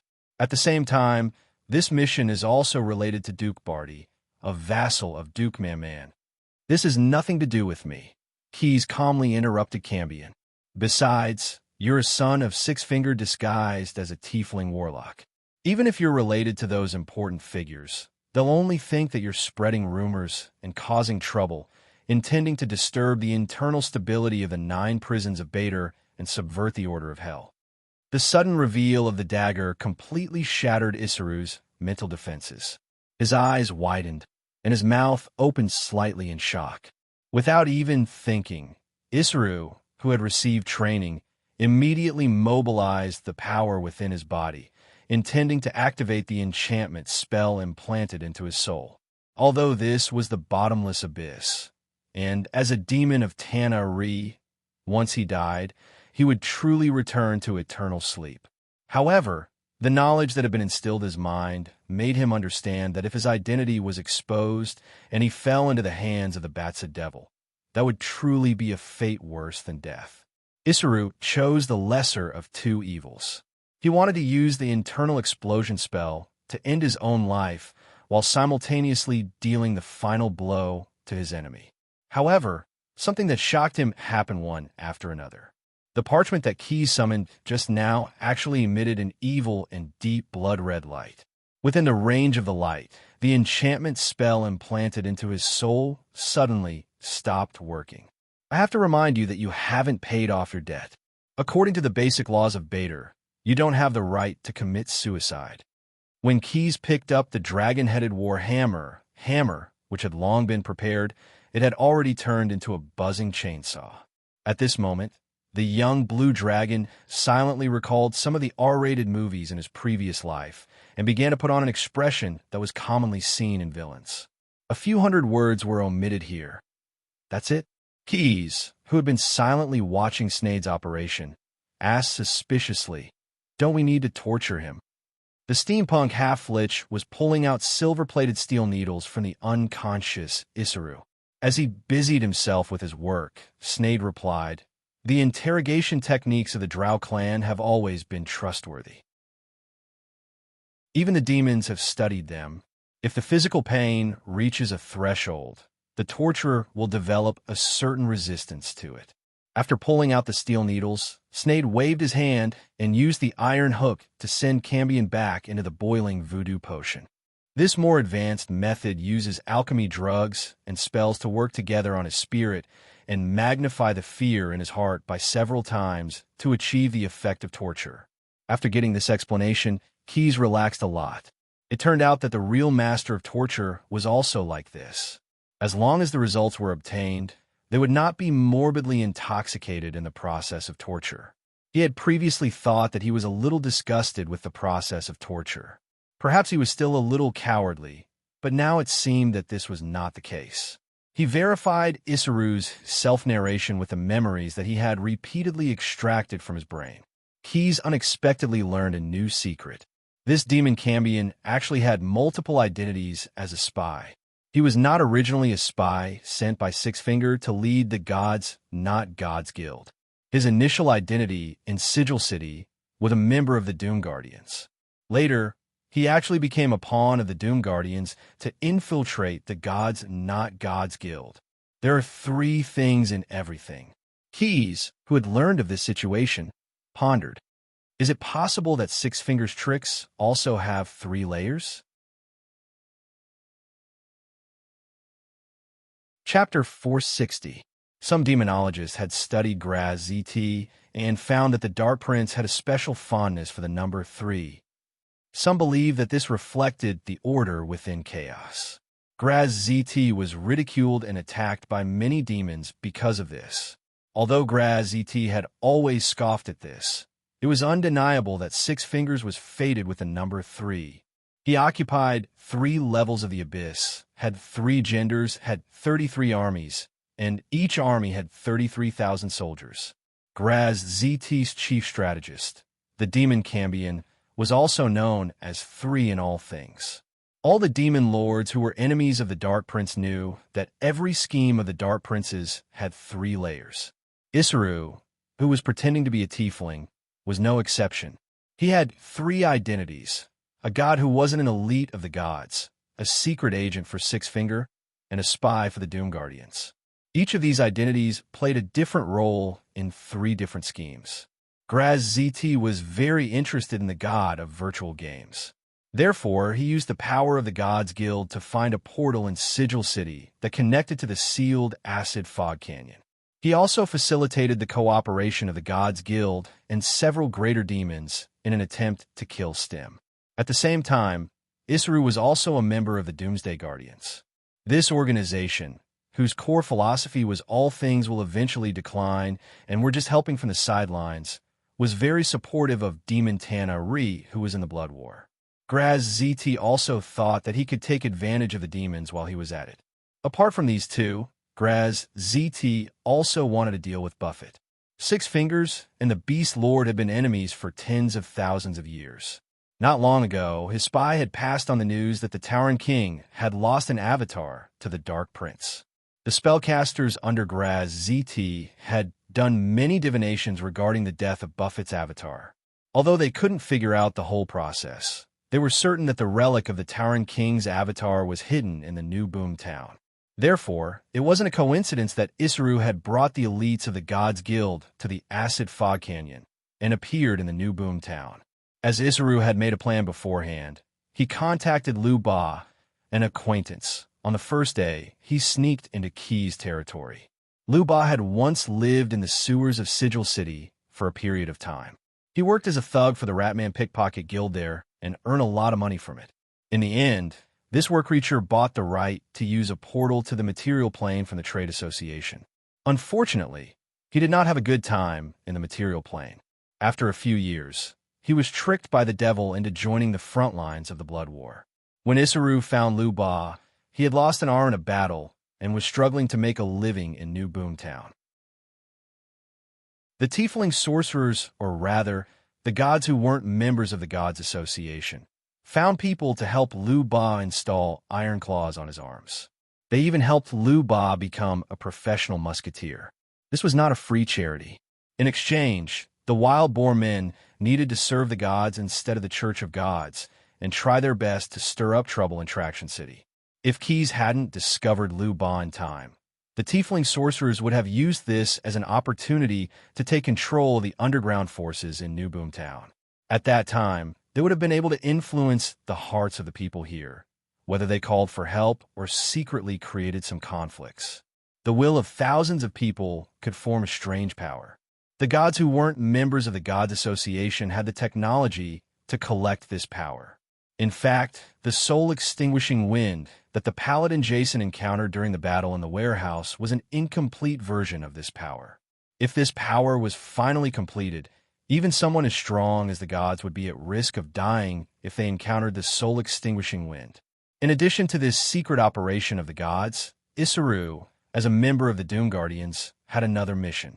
Unlike the gods who liked to cause trouble for the gods, the Doom Knights were more inclined to deal with the Batsa Devil. Although the Batsa Devil was evil and tragic, the Doom Knights were the backbone of the Order faction. They were a great hindrance to the decline of all things. At this time, in the Acid Fog Canyon Plain, due to Stim's interference, the Batsu Expeditionary Army was in a state of disunity. Moreover, because this place was temporarily sealed, the forces of the Nine Hells could not reach the front lines of the bloody battle and could not reverse the situation here. Thus, Pant decided to use this once-in-a-lifetime opportunity to completely eliminate the Batsu Expeditionary Army. At the same time, he was also interested in Key's New Boomtown. In the eyes of the Doom Knights, nothing was more suitable as a symbol of decline than a weapon that caused destruction and death. And this Traction City was a strategic weapon in Pant's eyes. Seize this weapon and use it to eliminate those Batsu idiots. This was the highest action order that Pant gave to Isuru. The gods who weren't members of the Gods Association wanted to control the citizens of New Boom Town, while the Doom Knights simply wanted to obtain this Traction City. The two missions went hand in hand, and Isuru wanted to complete them together. When the Dark Prince learned of the intentions of the two associations, he expressed his support because this happened to coincide with his two schemes.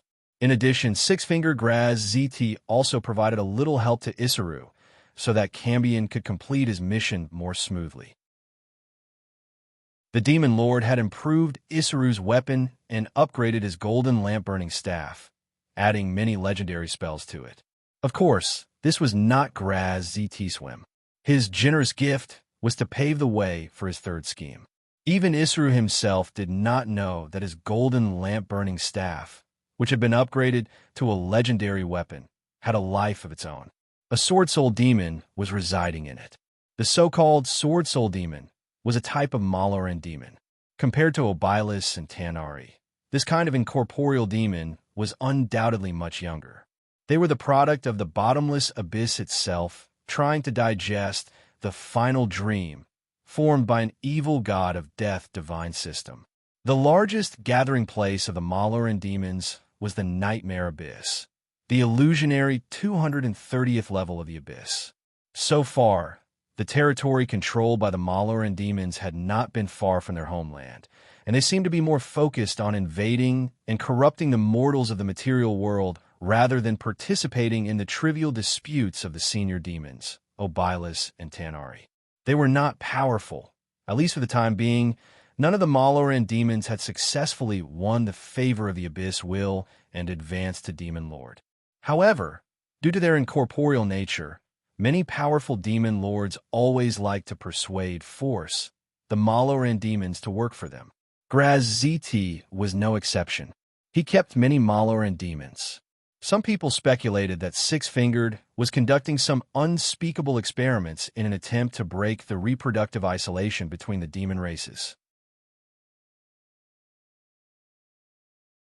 Chapter 461. From a certain perspective, Graz ZT's cross-species genetic experiment had achieved a partial victory. There were three known types of Maloran demons: Dreamer, Demon Spirit, and Sword Soul Demon. No new Maloran demons had been discovered yet. The first two types did not have a gender, and they would not divide themselves to give birth to offspring. Therefore, there was no way they could reproduce. Sword Soul Demons had a gender, but they were all females. The Sword Soul Demons that were born from the Sword Soul Demons were still females. However, under Graz ZT's active intervention, the Sword Soul Demons under the Demon Lord's command gave birth to male offspring. These male Sword Soul Demons were more powerful than their female counterparts.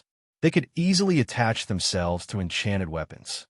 Therefore, Six-Fingered Graz ZT provided Cambion Isuru with an augmented golden lamp-burning staff as a reward. His third trick in the Acid Fog Canyon, to steal the remains of Buffett's avatar, was actually given to the Sword Soul Demon to carry out. As long as he could find some of the remains of the Beast Monarch, he would be able to place a vicious curse on his old opponent. If the third trick could be carried out, Graz ZT could expand his territory to a new abyss plane in a very short time. Although this wasn't an easy task, the rewards were so sweet that any greedy gambler wouldn't be stingy with their bets. Coincidentally, Graz ZT liked gambling. The Sword Soul Demon in the Golden Lamp Staff was the first Maloran descendant he had given birth to. It had extraordinary potential and abilities. Unfortunately, Isuru failed too quickly. The Sword Soul Demon was buried in the rubble of the collapsed warehouse before it could show its power. You bunch of lazy bums. Speed up. Otherwise, the manure tank next to the intestine of the city will be your new home tonight. Rock, who was holding a leather whip, ordered the laborers loudly. Cleaning up the rubble was boring for him, since he was captured by Keys and had his memories extracted by the brain-devouring ooze. This Cronenstone man was handed over to the Demolic. At this moment, he was wearing an iron hoop on his head. Snade had cast many spells on it to act as the supervisor of the laborers. Even though he knew he was being controlled, Rock was still unable to break free from the shackles of the spell and could only obey the Demolic's orders. Other than the enchanted headband, the powerful legendary mage had also cast a flesh curse on him. Now Rock had flesh and blood. He looked around and saw a gnoll who was sneaking around. He walked over and mercilessly gave the gnoll a whip. Under the stimulation of pain, the gnoll instinctively bared its teeth and roared. Rock immediately followed up with another punch, knocking out half of its teeth. When the other laborers saw this, they lowered their heads and began to work seriously. He nodded with satisfaction and inserted the whip into his belt. Seeing that no one dared to interrupt, he also bent down and picked up a stone pillar that was more than 10 feet long and piled it on the garbage truck next to the construction site. "Damn it," Rock muttered. Dust mixed with sweat wrapped around Rock's body, making him feel extremely uncomfortable. This was a feeling he would never have felt in the past. 332. Rock counted silently in his heart, taking inventory of the completion of his tasks. This is the 333rd task. Until now, he still remembered Snade's words. "If you successfully complete 1,000 tasks, I'll lift the flesh curse." That was why he desperately urged the laborers in the labor camp, fearing that they would delay the completion of the project due to laziness. Unlike many supervisors who liked to ride roughshod over others, Rock usually worked with the laborers in order to speed up the completion of his tasks.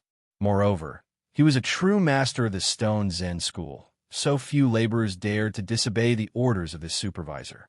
Due to his excessive exploitation of the laborers, the elimination rate of the laborers was always high, and they had to be replaced almost every day. The Knoll, who didn't know the severity of the situation just now, was transferred from the labor camp yesterday to fill in for Rock.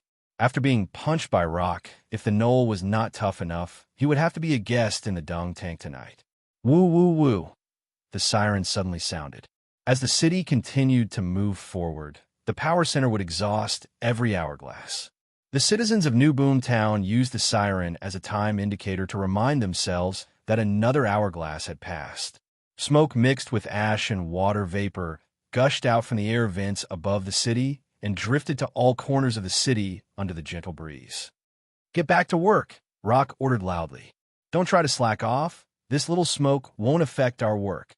Having said that, he still picked up the pig-nose gas mask from his waist and swiftly put it on his head.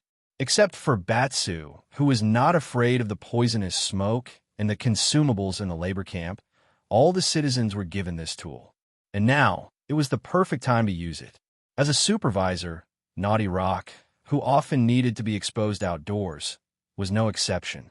He had no choice, as he no longer had his original stone body, and a body of flesh and blood always had many inconveniences. He once tried to inhale a large amount of poisonous smoke, but his respiratory tract immediately swelled, and he almost suffocated to death. In the end, he relied on the monk's mixed yuan body to cure the disease and save his life. A body of flesh and blood is too fragile, Rock thought helplessly, and at the same time, he was determined to complete the 1,000 missions as soon as possible. He knew that in the poisonous smoke, the labor force's efficiency would definitely decrease, so he had to make up for the loss himself. The master monk of the Stone Zen style had no choice but to use his martial arts to complete the menial tasks that he looked down upon. Stone Zen style, grasp of geomagnetism. As Rock shouted, the rubble seemed to be magnetized and spontaneously gathered together to form a ball. He pushed the stone balls out of the construction site and loaded them into the garbage truck, and then repeated the same task. Just as he used the grasp of geomagnetism for the third time, something seemed to have stopped him from gathering the rubble. His strength shouldn't have decreased, right? Rock felt a little suspicious, and he couldn't help but step forward, trying to pry open the rubble to see what was stopping him from doing it. Opening a cracked wall, he saw a lamp post made of gold, embedded in a piece of rubble. He carefully sensed it and found that this lamp post was resisting the grasp of geomagnetism, and it was also preventing the other rubble from being magnetized. That's weird, Rock mischievous thought. Is this lamppost some kind of magic item? He looked down for a moment, but the pig-nose gas mask's eye patch affected his vision, and he couldn't see clearly. Rock reached out and grabbed the lamppost, wanted to pull it out and take a closer look. If he found some kind of magic item, he could give it to the half-lich Snade, and maybe he could increase the mission completion rate. The following content is not counted in the word count. Thank you to Shouting 246, Mr. Emperor Pineapple, and Tai Yang for your tips. Everyone's support is the motivation for this newbie author to persevere. Chapter 462. Right now, your body is like a broken boat with plywood boards, fences, and barnacles. A cold voice rang in Rock's mind. Although he was born in the Cronin realm, he had never seen the sea, let alone know anything about ships. However, he knew that those were not good words, and somehow, he felt that he should not be like this. You are afflicted with a flesh curse. What a coincidence! My race does not like the state of flesh and blood. Rock raised the lamppost that he picked up from the ruins. It was a lampstaff made of gold and possessed by the sword soul fiend. He did not notice that the cage at the head of the lampstaff was lit up, and the golden staff was glowing with a strange light. What should I do so that you will help me? There was no hint, as if it was his instinct. Rock seemed to agree with the sword soul fiend's words. Help each other, an equivalent exchange. As the sword soul fiend finished his sentence, a crimson electric current shot out from the golden lampstaff, like a small snake slithering forward. Without any accident, the electric current entered Rock's flesh and blood and began to drill into his limbs and bones. Rock's extremely strong muscles were quickly replaced by a sturdier rock body, and Rock's sense of powerlessness was swept away. At least he stomped his feet and crushed the rock under his feet. He could claim that he was a Cronin again. You don't have to speak. You can communicate with your mind. The sword soul fiend's voice rang in Rock's mind again. Rock nodded as if he was reborn. He had not gotten used to the loss of his flesh and blood, so he spoke very slowly. However, that did not stop him from communicating with his mind. Who are you? He asked the question that he urgently needed to know. What is your purpose for removing the curse of my flesh and blood? A slightly frivolous voice rang in Rock's mind. As expected, people become impudent when they receive gifts easily. Since when did speaking straightforwardly become presumptuous? Rock retorted in the face of the question. That's because you are still too young. This sentence seemed to stab Rock. As a Cronin stone man, few mortal creatures could compare with him in terms of lifespan. However, now is indeed not the time for formalities. You can call me Regis, my stone golem friend. What I want you to do is very simple. Bring me to the core of this moving city. No matter what you want to do, Rock Obstinate rejected the idea. It's impossible. You have never faced the owner of this city. You have no idea how powerful he is. In the end, I will definitely be captured, and then... Now, it was Sword Soul Demon Regis's turn to interrupt him. His way of doing so was even more violent than Rock's. Bang! As if it couldn't control itself, Cronin raised the golden burning lamp staff and slammed it on its own chest. In front of this weapon, the rock muscles that looked incomparably hard were like clay blocks that were casually piled up. A large area of cracks appeared on Rock Obstinate's body in an instant. It looked like he would shatter completely if he took another hit. An equivalent exchange, Sword Soul Demon Regis said. If you accept the gift, you have to bear the responsibility. Otherwise, I will personally take back the gift. As the cracks spread all over his body, Rock Obstinate could not even perform the Mix Yuan body Madra to heal himself. He was worried that if he moved even a little, his body would collapse. Moreover, the sound of the impact just now had alerted the laborers who were working hard at the construction site. They all turned their attention to the scene. Most of the laborers in the laborers' camp were villains from all corners of the multiverse. Many of them were quite perceptive. They had already noticed Rock Obstinate's abnormality and guessed that the supervisor was probably in some kind of trouble. Therefore, they all took the opportunity to put down their work and rest for a while. What was worse was that the gnoll who was hit did not put down the pickaxe in his hand. Instead, he gripped it tightly in his hand and walked towards Rock Obstinate with a venomous look in his eyes. Looks like I don't need to be there. A weak gnoll can destroy this gift. What a unique irony. That won't do you any good. You need me. You agree? I can only promise. I'll do my best to bring you there. If you can understand that I'm telling the truth, Rock Obstinate did not choose to lie. Instead, he tried his best to give a feasible guarantee. After all, the gnoll could communicate with him in his mind. Perhaps the gnoll could read his true feelings. Perhaps out of appreciation for the sincerity, the sword-souled demon Regis gave a quick reply. Once again, the gnoll could not help but touch the gnoll's body. However, this time, the gnoll's purpose was not to punish, but to repair. The oil from the lamp flowed out from the cage on the gnoll's head and poured into the cracks on Rock Obstinate's broken body. The flame melted the rock and gave it greater plasticity. Soon, all the cracks were mended and filled up one by one. Not only that, the lava did not seem to cool down. The gnoll's body seemed to have been branded with a fiery tattoo. At this moment, he was like a half-lava giant who was reborn from the fire. He looked down at the gnoll who raised the pickaxe in front of him. The hunchbacked gnoll was shocked. He opened his mouth wide, and a long string of curses had already reached the tip of his tongue. He almost spat them out, but in the next second, he closed his mouth again and swallowed those words back down. "I'm here to see if you need any service." The gnoll's words were sincere. Unfortunately, Rock Obstinate could not understand the gnoll's language. The gnoll's growling made him very unhappy. As if to cater to the user, the gnoll's head was suddenly hit by the gnoll's golden knoll. But when the gnoll's head came into contact with the gnoll's skull, the weapon became extremely heavy and smashed the gnoll's head and body. Flames floated out from the gnoll's head and ignited the gnoll's ragdoll remains. The sword-souled demon Regis felt a sense of satisfaction because of the meat. Remember, in your next life, when you reach the abyss, you must at least learn to speak in the abyss language. What are you talking about now? Rock Obstinate was confused. That's not important. Think about the people here who witnessed your transformation. What do you want to do with them? Regis changed the topic. That's easy. Weighing the gnoll's knoll, the gnoll replied. It's just a new batch of people. The people in the labor camp are already used to my reports. Chapter 463. Tens of thousands of scavenger flies covered the entire ground, including the ditches by the roadside and the venomous snake vines in the corners of the ruins.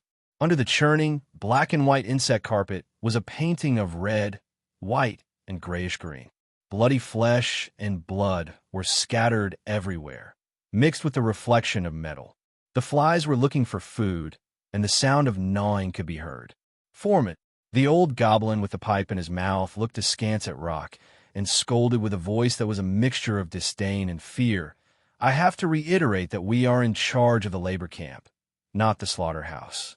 Also, have you considered how much manpower is needed to clean up this mess? They attacked me." Rock Obstinate tried to justify his massacre. It should be seen as a rebellion. The old gnome was the supervisor of the labor camp. Not long after Rock sent the message using the runestone, he rushed over with his men.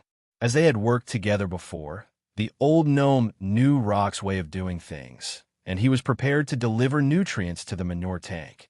However, the situation at the scene this time was far beyond what he could bear. The air was hot and sticky. He looked at the soldiers lying on the ground. They were still holding tools in their hands, and their skulls were crushed. They must have been crushed by a huge, terrifying, and irresistible force. He saw deformed leather armor, shattered shields, and limbs that had been torn off from their bodies. The stallion he was riding was a fine horse in the new Boomtown's horse farm. It had been trained as a war horse for generations, and now it had completely forgotten its proud and strong nature. It kept retreating slowly. The only ones who were indifferent to the horrible scene were the scavenger flies, and the berry men who were happy to collect the corpses, as well as the supervisor named Stubborn Rock. After smoking a pipe and calming himself down, the old gnome leaned out from the horse's back and knocked his pipe on the broken wall to clear the smoke pipe to prevent it from clogging. Rules are rules. The old gnome licked his yellowed front teeth and said calmly, "They started a rebellion, and you can suppress it. But you lost all your men, and you have to write a detailed report. Not to me, but to the city security office." Rock frowned. In order to hide some of the truth, the sword-souled demon temporarily let go of the suppression of the flesh curse, so he had the rich expression of a flesh creature. "I'm not good at writing reports," Rock shrugged his shoulders, "but I think I know how to communicate with people sometimes." He raised the weapon in his hand, and the golden lamp stick almost hit the old gnome's nose. The old gnome was so scared that he quickly shrank back. Rock did not want to use force. He just wanted to show off. See? An excellent weapon. After smelting, you could get a large sum of calamity coins. And at the same time, it is a suitable gift. For me, the old gnome asked with a smile. However, his eyes betrayed him. This greedy guy couldn't help but steal glances at the golden lamp stick in front of him. An exchange of equal value. The old gnome did not know how to refuse, whether it was because of his greedy nature or because of his long-term habit. If you want to change a group of people, leave it to me. Anyway, the town has been suffering from a dust disease for the past 2 days, and only a few slaves died. After trying to lift the golden lamp stick, the old gnome found that he could not lift it at all. So he said, "I'll have to trouble you to help me send this gift back." After receiving a positive answer, he ordered the burial workers to start their work and bury the corpses in the ruins. The burial workers were undead creatures. Their wrinkled bodies were driven by their will, and the details of their bodies were covered in dirt and ashes. They were summoned by the Demolic to help with the burial of the corpses or dig up the graves. Most of them were now working in the labor camps. Thump, thump, thump. The burial workers used their special ability to peel off the corpses of the dead slaves and use spices to drive away the scavenger flies that were eating. Various kinds of pickles were gathered together and loaded into a garbage truck with an airtight gate, and then transported to the manure storage tank. The old gnome did not want to stay here for too long. He led his horse and led the way, while Rock, who was carrying the golden lamp stick, followed not far behind. Everything seemed so reasonable. The work could be trusted without any further trouble. A letter of reassignment would be issued, and the foreman would be given a fresh supply of convicts, and he would be able to accept a gift that seemed so valuable without any qualms. The old goblin did not suspect anything and happily brought Rock to the labor camp under the new boom town. There was his supervisor's office and private bedroom there. It was very suitable for issuing transfer letters and collecting all kinds of valuable gifts. They took the lift and passed through 3 more demon sentry posts before successfully arriving at their destination. After settling the pony in the stable and warming his hands on a brazier filled with horse dung, the old goblin brought Rock into his office. Not a bad place, Rock praised as he glanced around the small office. In the corner of the room, there was a hammock made of silk. No matter how shaky the city was, the people lying on it would still be able to sleep peacefully. Beside the hammock, there was an inverted brass helmet. There was some clear water in the helmet, and there were still some soap bubbles left after shaving on the water. There was also a white iron hand warmer placed on the wall as a fireplace. There was still a layer of embers inside, and a faint cinnamon fragrance permeated the air, dispelling the stench of sweat that had been lingering in the camp. It made people feel tired and disgusted. Although the old gnome's residence was not luxurious, it was enough to show the owner's taste and pursuit of a comfortable life. "This is just right," Rock muttered softly. Once the old gnome entered his comfortable nest, he went straight to his desk and picked up a quill dipped in ink to write. He did not let his guest wait long before he wrote a neat transfer letter. He sprinkled some chalk powder on the paper and wiped away the remaining ink stains. Then, the old dwarf took out a seal that was enchanted with magic and carefully imprinted the insignia on the signature of the transfer letter. For a race like the gnome that was not known for being calm and focused, this set of smooth operations surprised Rock, who was watching from the side. It was quite pleasing to the eye. After finishing his work, the old gnome lifted his head and looked at stubborn Rock. At the same time, he handed over the transfer letter that he had just completed. "The exchange is complete. Please place the gift in." Just as the old goblin was sizing up the layout of the house, trying to find a suitable place to place the golden lamp stick, a sound of something breaking through the air was heard. Rock, who had received the assignment letter, raised his weapon and waved it, freeing himself from the agreement. Chapter 464. Rock walked out of the old gnome's room with a transfer letter in his hand and a pile of flesh and blood on his back. Since the management of the labor camp was handled by the Bone Demon Guard from the Public Security Office, the rules here were very strict. Without a letter from the supervisor, even the supervisors of the camp were not allowed to walk around freely. A bunch of half-orcs. Rock read the description on the transfer letter and communicated with the sword soul fiend in his mind. Looks like the old gnome really recognized your value. Due to the heavy physical labor, the most popular subordinates in the labor camp were all of the strong races. As the close relatives of the orcs, the half-orcs had a strong body and a slightly better brain, so they were favored by many supervisors. That's not important. What's important is find the central device of Traction City. Rock interrupted the sword soul fiend Regis in his mind. But these half-orcs are actually quite important. They will be of great use to you and me. Rock walked to the door of the warehouse where the laborers were kept and walked to the sentry post. He handed the transfer letter to the bone demon who was on duty. The bone demon looked at him. The demon's senses were very sharp. It could easily sense that he had just killed someone. However, the transfer letter was complete with wax and signatures. Although the bone demon was suspicious, he still sent a team of barbed demons to the warehouse to bring the half-orcs out. Rock Mischievous brought the orcs to the torture chamber next to the camp. He simplified the torture method and reached out his arm and crushed the head of the orc leader. Rock Mischievous, Rock Mischievous, Rock Mischievous, Rock Mischievous. Those who obey will live. Those who disobey will die.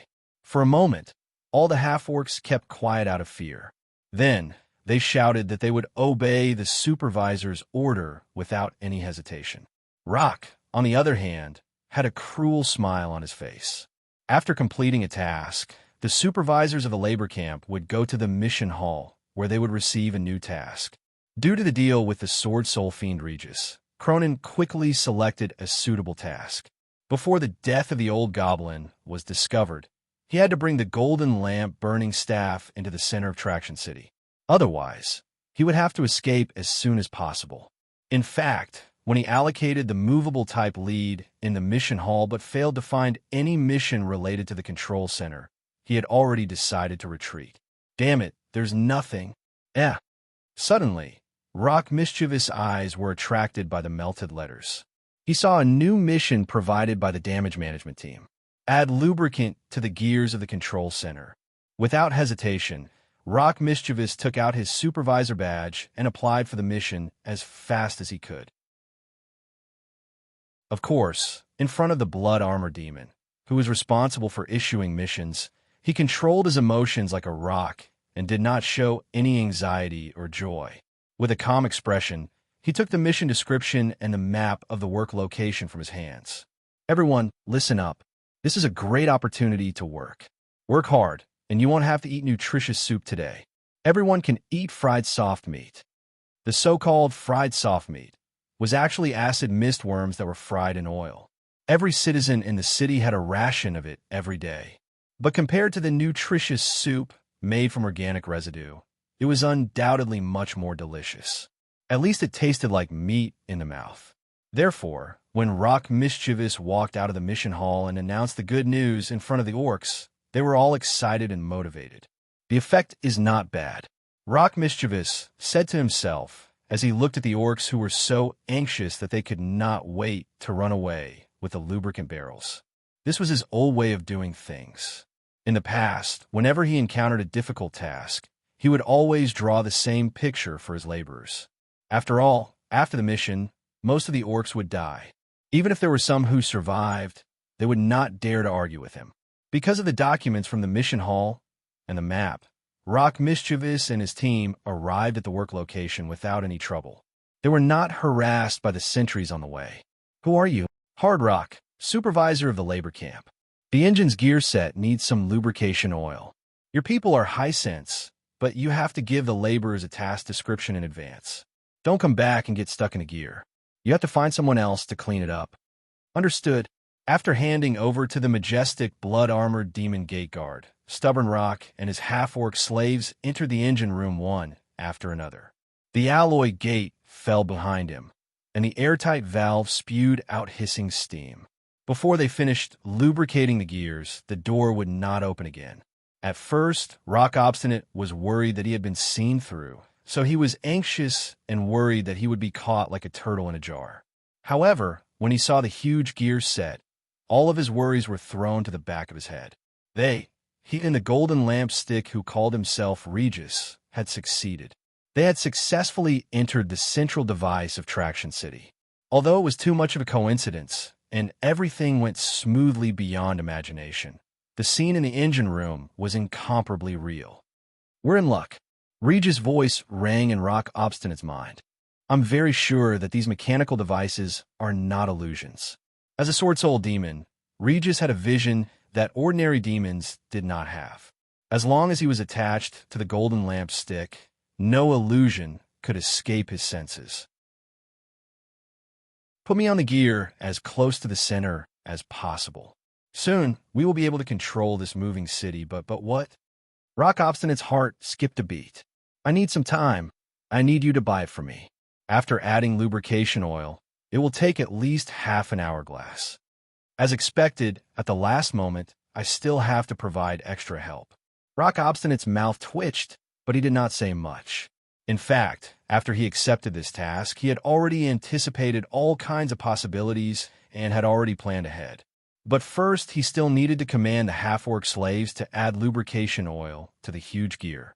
The size of the engine that could move a city was naturally extraordinary. Even the smallest gear had a diameter that was larger than the height of two half-orcs. These gears meshed and rotated, driven by the engine hidden in the deepest part of the engine room, propelling Traction City with surging power. The bumpy movement and the grinding of the gears would cause some of the gears to be less tightly meshed, and friction was inevitable. And at this time, someone had to apply a layer of protective lubrication oil to the gears. Otherwise, not only would the friction generate a large amount of heat, it could cause the gears to melt and cause mechanical failure. It could also cause dangerous static electricity due to the accumulation of electrical charges. Chapter 465. The gears were grinding against each other, making a creaking sound. No one was willing to be sucked into it, because when they came out, they would either be crushed into powder or roasted into minced meat. Although the thick cast iron made it difficult to see how hot the gears were, if one stepped on them without any protection, the soles of their feet would definitely be burned. In the beginning, there were a few careless half-orcs who had set an example for others, so no one was willing to repeat their mistakes.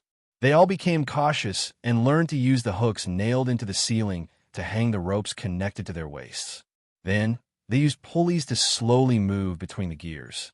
The engine room was equipped with pipes for heat dissipation. When cold water flowed in, it absorbed the excess heat and turned into hot water. This ensured that the room was always maintained at a suitable temperature. However, due to the rust in some parts, there would always be some hot water mixed with steam spurting out from the heat dissipation pipes. The engine room was always foggy, hot, and humid. Staying in there was like being in a sauna. The water bags that the half-orcs carried were all empty after 2 hourglasses. Although they were strong, they were close to collapsing at this time. The barrels of lubricant have reached the bottom. In the center of the engine room, ordinary half-orcs could not stay there for long. Whether it was the accumulated heat or the rapidly rotating gears, they could easily kill them. Fortunately, Rock had returned to his stone body, and the stone Zen school, Monk's lower body, was very stable. That was why he could stand next to the engine and observe the reaction of the Sword Soul demon. His work was done. 2 small barrels of lubricant had been poured into the connecting parts of the engine unit, and so on. Even if the half-orcs were less efficient, they should be nearing the end. "Wait a moment," Regis replied. This was the first time his voice was sluggish. "The center of this Traction City is a little complicated. I'm trying my best to memorize all the structures." This was the unique ability of the Sword Soul demon. As long as he completely understood the internal structure of any weapon, he could attach himself to it. However, the scale of the new boomtown was too large. The internal structure of this Traction City was also very complicated. It took him a lot of effort. Until now, the half-orcs had been working for 2 hourglasses, and Regis had only managed to decipher most of it. In other words, Rock Mischievous placed the golden lampstick in place to ensure that it would not be broken by the spinning gears. "I have to buy some time." He stood up straight, and aimed for a gap between the intersecting gears. Then he jumped out of the central gear tooth of the engine room. Moving from one gear to another, the scalding iron was unable to burn the soles of his feet, only making him feel waves of warmth. After completing their assigned tasks, many half-orcs gathered at the alloy gate. It was a little cooler here. Since the law did not punish the majority, they decided to slack off for a while. If it was any other time, Rock would have whipped out his whip to teach these lazy bastards a lesson. However, at this moment, when he saw the group of lazy fellows gathered together, he did not have any intention of reprimanding them. It's all done, just in time. Blazing flames rose from Cronin's body. This was one of the gifts that the Sword Soul Demon had given him on behalf of the Prince of Darkness. Streams of lava formed complex patterns on Cronin's body. He opened his right palm, and a long whip made of lava appeared in his hand. He swung his arm violently. The whip whistled through the air with a sharp hiss. Due to the lubricant that had just been added, the orcs were more or less stained with oil and gave off a sour smell. Any beastman that was hit by the lava whip would immediately turn into human-shaped torches as if they were sky lanterns that had been lit up. Brothers, let's attack together. He will not spare our lives. Only by killing him can we survive. Some orcs who still had brains immediately shouted and wanted to join forces to kill Rock Mischievous. This was indeed their only way to survive, but only if they could kill him. Stone Zen School, paraffin oil technique. He formed a seal with his left hand and pointed at the shouting orcs. Balls of paraffin oil shot out from his fingertips. This Stone Zen School technique was to use paraffin oil to cover the eyes, nose, and mouth of the enemy. Its main purpose was to disrupt the enemy. However, Rock Mischievous' body was covered with lava. The paraffin oil balls that shot out were instantly ignited and turned into clusters of flame arrows. As long as they were hit, no matter how the orcs slapped their cheeks, the burning flames could not be extinguished. All of a sudden, all of the orc laborers were terrified and scattered like birds and beasts, tried to escape in all directions in order to find a chance of survival. Stone Zen School, Remnant Rock. Stone Zen School, Rolling Boulder. After shooting out the paraffin oil, Rock Mischievous' palm curled up again. He pressed it against the alloy door of the machinery room and summoned a statue out of thin air. Then, he curled up his body and turned into a boulder. He quickly rolled and charged forward. Bang! The gold-like statue exploded violently when Rock Mischievous crashed into it. A large hole appeared in the alloy door. The boulder formed by Cronin's stone golem bounced back into the depths of the machinery room due to the shockwave from the explosion. Run! It wasn't just some clever brat who shouted, but all the half-orc laborers ran towards the broken alloy door as if their lives depended on it. Although some of them were not injured, most of the orcs were already set ablaze by the unextinguishable flames. In addition, the orcs had a rather tenacious vitality. They ran like candles for a long time before collapsing. This caused the nearby laborers to panic. Rock Mischievous stood up slowly as he held onto the frame of the alloy door. The explosion just now had caused him some internal injuries. The lava was repairing his body. He sneered as he watched the orcs running away and causing chaos. Stone Zen School, Overlapping Mountains. He formed a seal with his hands and raised them in front of his chest. Layers of rock walls rose from the ground and sealed the alloy door again. Controlling the chaos and opening the alloy door locked by the rock. Those guys will need some time. Rock Mischievous nodded in satisfaction. He turned around and wanted to check on the progress of the Sword Soul Fiend Regis. However, just as he turned around, a familiar figure suddenly appeared in front of him. He was so shocked that his jaw dropped. Chapter 466. We meet again. Half-Lich Snade looked at Rock and greeted him. Seems like you're doing well. His tone was kind, and his attitude was like an old friend. However, due to the time and place of his appearance, Rock was sure that this old friend did not come with good intentions. Without much time to think, Cronin Rock Warrior Monk immediately got into a fighting stance and wanted to attack first. After being defeated by the young blue dragon, Rock realized that he was not as good as the young blue dragon and was afraid of the powerful keys. After being possessed by the brain-devouring ooze and the strange curse of flesh, Half-Lich Snade was definitely Rock's nightmare.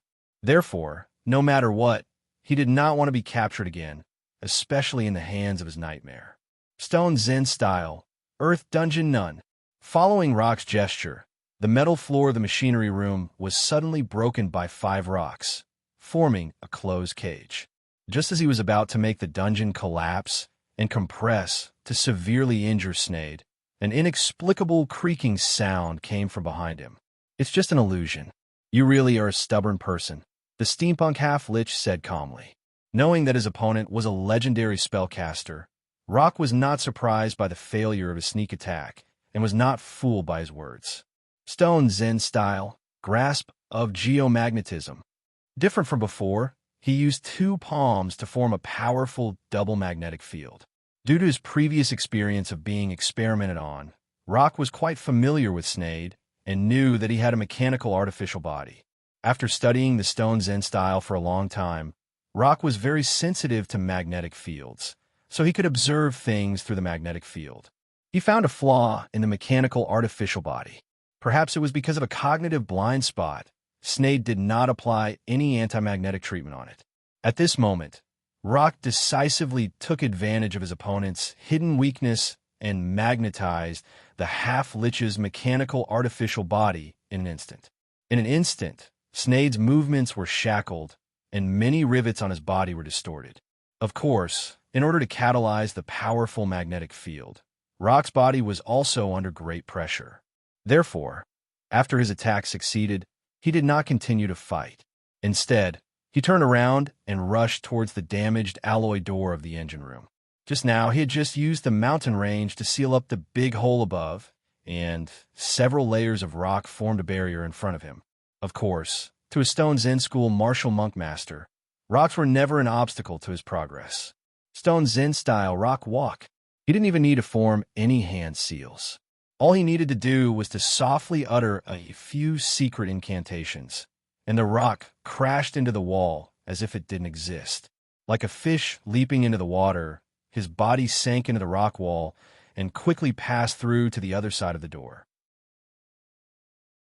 However, just as his feet touched the ground outside the engine room, a strong sense of dizziness suddenly hit him. The Kronenstone Golem would never fall into the state of paralysis, and it rarely had the chance to experience the feeling of dizziness. The sudden discomfort caused Rock's stubborn brain to stop working. He couldn't help but stagger a little. Damn it! Rock put his hand on his forehead, and he felt something that made him feel uneasy. Didn't this headband disappear? In order to control him, the Demi-Lich Snade personally put on a headband that was enchanted with a powerful spell. Previously, when the Sword Soul Demon Regis removed the effect of the flesh curse on him, the enchanted headband had already disappeared. But for some reason, this thing suddenly appeared on top of his head again, and for the first time, it was being used. Rock's fingers clenched tightly onto the headband's gap, but no matter how hard he tried, he could not take it off. Many rock fragments fell from his fingers and forehead, and they rustled down. Damn spell. He struggled to stand up straight. Since he couldn't take off the headband, he had to leave this place as soon as possible. However, before he could take a few steps, the mountain range on the alloy door behind him that was used to seal up the hole started to change.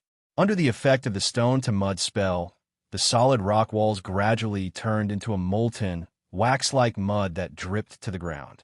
Several ghouls with flaming skulls dug through the mud with their sharp claws and crawled out of the engine room. The last 2 ghouls were carrying Snade's mechanical body.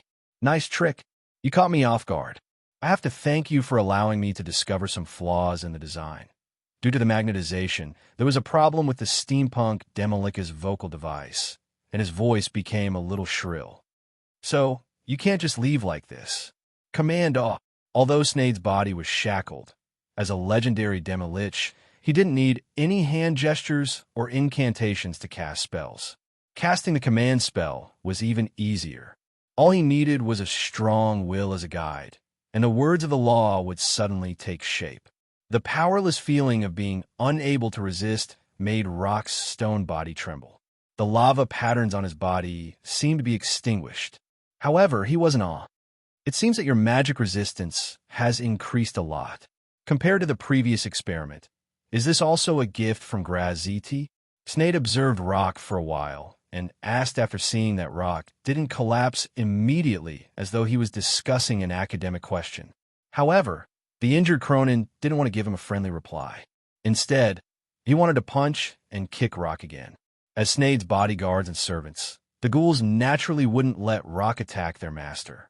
Not only that, but the ghouls were also filled with resentment toward Rock.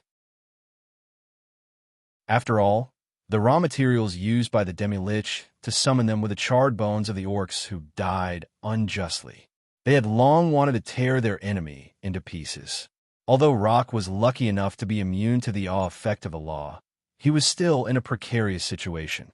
He was wearing an enchanted headband that constantly made him dizzy, and he had to face 7 to 8 fearless ghouls with the help of the Demi-Lich. One had to know that although ghouls looked similar to skeletons, they weren't low-level undead creatures. After turning into ghouls, they were much stronger than when they were alive. Orcs. The danger level was also much higher. I hope there's still time. I tried my best. Rock fought on because of his hope for the Sword Soul Demon, Regis. As long as that guy really did as he said and could successfully merge with Traction City, they still had a chance to turn defeat into victory.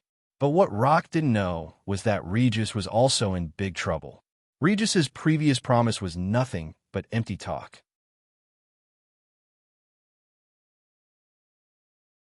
Chapter 467.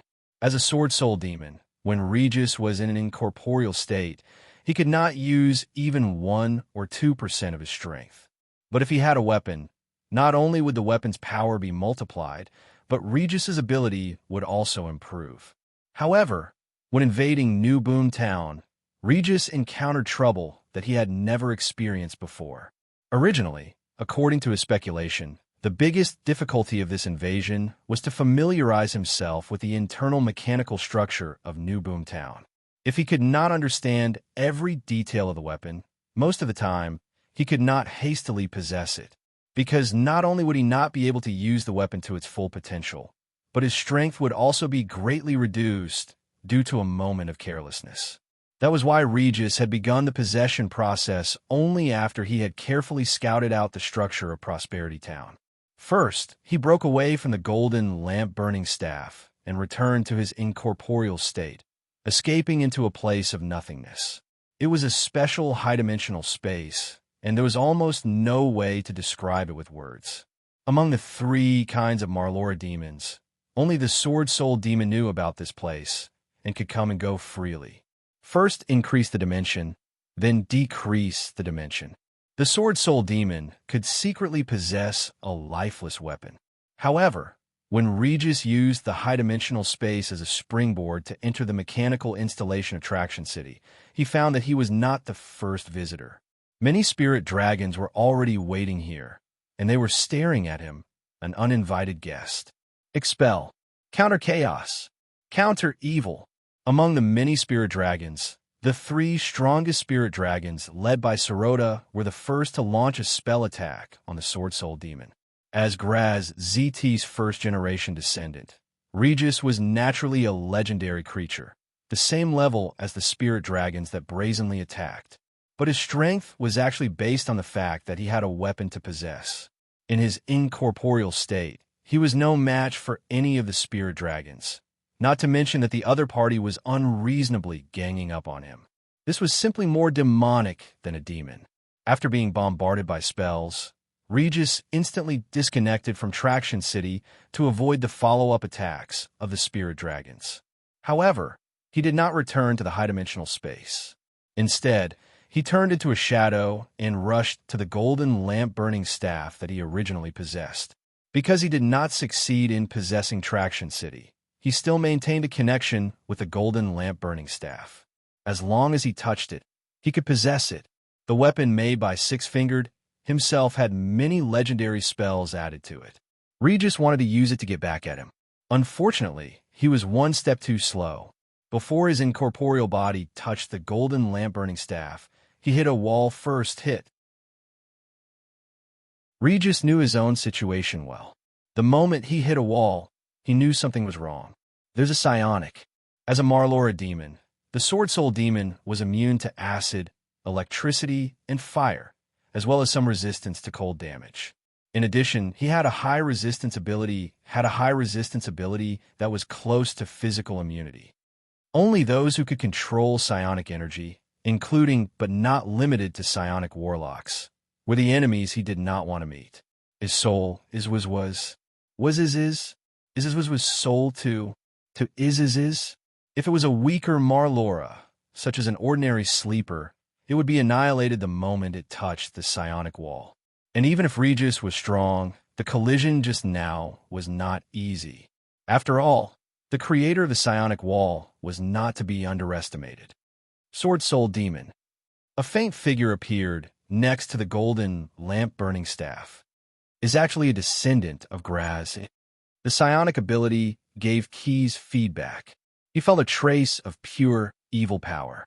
If he guessed correctly, it was the power of darkness.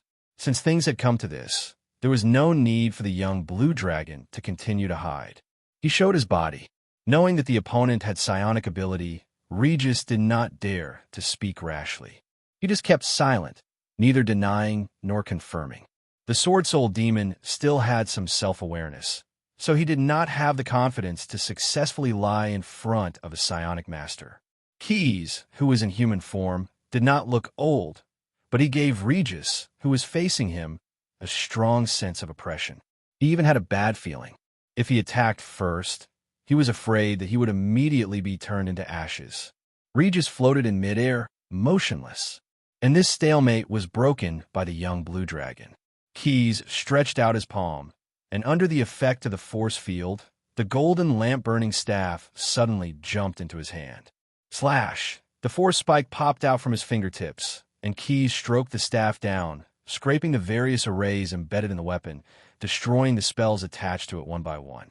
The Sword Soul demon did not break the connection with the weapon at this moment, and the cruel damage was also applied to Regis' body. Like a wall that was graffiti by a naughty child, a series of shocking cracks appeared on the illusory body of the Sword Soul demon. I can't die like this. If I die in the abyss, I will really die. I can only use that array. Damn it. The pain that he had not felt for a long time messed up Regis' mind. He made the final decision when he was still conscious. Summon Tali. Using the last bit of his will, the Sword Soul demon communicated with the core of the golden lamp-burning staff and activated a hidden array. The function of this formation was very simple. Most of the Tana Reed demons had similar spell-like abilities. However, as a Maloran demon, the Sword Soul demon did not have the ability to summon demons of the same race to help in battle.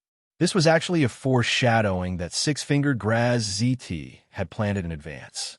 The Tali he summoned was also specially targeted, and the one who responded to his summon was the Dark Monarch himself. The original plan was that the Sword Soul demon would only summon Graz ZT after successfully possessing Traction City. But now, if Regis did not seek help in advance, a painful death would be a foreseeable outcome. Although he had gone against Graz ZT's will, it was probably acceptable for him to suffer more punishment in the face of death. Despair, wail, and bear the fear of facing the Dark Monarch. Regis cursed silently in his heart. Keyes also noticed something strange. The golden lamp-burning staff in his hand suddenly escaped, and a strange gray flame ignited in the cage at the top of the staff. As the flame burned brighter and brighter, a tall figure gradually formed, stepping on the golden lamp-burning staff with one foot.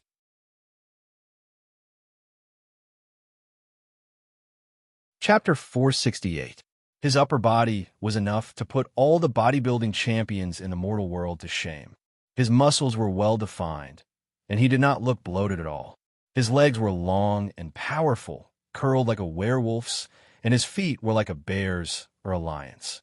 Truth be told, compared to most demon lords who looked rather strange, Graz ZT was indeed an anomaly. At the very least, that was the case in terms of appearance. However, Keyes did not have three views. And although he was young, for Megalosaurus, his sexual orientation did not deviate from the norm. Therefore, not only did he not have a good impression of this six-fingered scumbag, who was known for his variety and hobbies, he even felt that even looking at this guy would dirty his eyes. Young Megalosaurus, submitting to the strong is a kind of wisdom, Graz-ZT said before Keys could greet him. As one of the three lords of the abyss, the Prince of Darkness's every word contained the effect of law, even if it was just a high-level incarnation. His eyes glowed with a strange yellow light, and any creature he looked at would have to suffer a baptism of fear. If they were not immune, their will would crumble. However, law was not last law, and its effect could not affect the young blue dragon who had already been beaten up. Submitting to the strong, Keys mocked. But where is the strong? You're not talking about yourself, are you? Including the tyrant worm and the beast monarch, Keys had already hammered 2 demon lords' incarnations to death. Although he did not say this with full confidence, he was not without confidence either. Moreover, this incarnation of Graz-ZT did not seem to want to fight. Otherwise, he would not have used law in the first place. Instead, he would have charged at Keys with the acid explosion sword. Of course, not wanting to use violence to solve the problem did not mean that Six-Fingered was not angry. In fact, even though he prided himself as the demon lord with the best temper, he could not remain indifferent after hearing Keys' mockery. The only reason he was still suppressing his emotions was because he was not confident that he could kill this hateful opponent in front of him. Through a powerful prophecy spell, he knew part of the circumstances of the fall of Buffett's avatar, so he was wary of Keys' strength. At the same time, due to some unpleasant memories of the past, Graz-ZT was once deceived by a witch named Guelvo, imprisoned for a period of time. It was hard to say whether it was a good time, and had a part of his power stolen. Six-Fingered had become more cautious when interacting with people after that. He rarely created powerful clones to prevent himself from being imprisoned and having his power stolen again. Therefore, Graz-ZT, who appeared in Traction City, was actually like a weak chicken compared to the other 2 demon lord incarnations that the young blue dragon had faced. He was simply too weak. Keys' sharp senses allowed him to discover this secret at the first moment, which was why he could retort without any psychological pressure. Overestimating oneself or underestimating others are both typical symptoms of the weak. Your performance coincides with both. You really have a sharp tongue. Graz-ZT was about to retort when he was interrupted by something that happened suddenly. His eyes instantly turned cold, and his hand gripped the hilt of his acid explosion sword. Without any communication, Keys simply pointed at the sword soul demon who was pretending to be invisible. Perhaps it was because he had forcefully activated the magic circle engraved in the golden lamp staff, causing him to be physically and mentally exhausted. Or perhaps it was because he did not complete the mission, so he was worried that he would be cruelly tortured by the demon lord. Since Graz-ZT's arrival, Regis had been silent. However, Keys did not ignore his existence, nor would he let go of this thief who had already investigated the internal structure of the new boom town, even if he had only attempted to commit a crime. Spell Extreme. Internal Explosion Spell. The powerful spell instantly locked onto the target. Just like the spell-like ability of the Baylor demon, the spell version of Internal Explosion Spell was also used on the target's internal body, ignoring any defense and harming incorporeal creatures. Regis sensed the changes in his body and desperately tried to escape to where Graz-ZT's incarnation was. However, Keys secretly cast the soul assimilation spell while casting the spell. The Sword Soul demon was in a daze and was filled with confusion. Without the suppression, a violent explosion suddenly erupted in Regis' body, and all traces of his existence were annihilated in an instant. Are you trying to scare me? Ignorant fool, I only wanted to talk to you about cooperation. Graz-ZT couldn't help but roar at the sight of his son's sudden death. His hand kept stroking the hilt of his acid explosion sword. Poisonous green liquid continuously dripped from the blade of the heavy sword, corroding the ground of the engine room until it was full of holes. He tapped his feet on the ground and appeared in front of Keys without using any spells. He only used the advanced displacement cloak. If I were you, I wouldn't be so impudent in front of my master when I visit. After saying this, the shadow that Keys had left in place suddenly disappeared, and a secret door appeared on the wall of the engine room. A paladin carrying a forged steel horse-slaying sword, 3 huge ogres, and a subspecies elf holding a scimitar. Keys' team followed behind the young blue dragon and walked in together. Fortunately, I didn't miss anything. At the same time, the steampunk Demolika's voice came from the alloy gate of the engine room. When everyone arrived at the battlefield, many magic runes appeared on the walls of the machinery room in a split second. Firstly, they could restrict Graz ZT and prevent him from using advanced teleportation. Secondly, they could protect the engine room so that the battle that might happen next would not affect the entire Traction City. The gears that were spinning endlessly in the engine room had all stopped moving at this time. With the shaking caused by the brakes, New Boom Town, which was moving forward quickly, gradually came to a halt. At the same time, more than a dozen black holes appeared on the dome and the ground of the engine room. Bone demons, horn demons, and other flying demons swarmed out of the holes above, ready to pounce at any time. The fully armed, blood-armored demons and barb demons leaped out of the holes on the ground and quickly formed battle formations.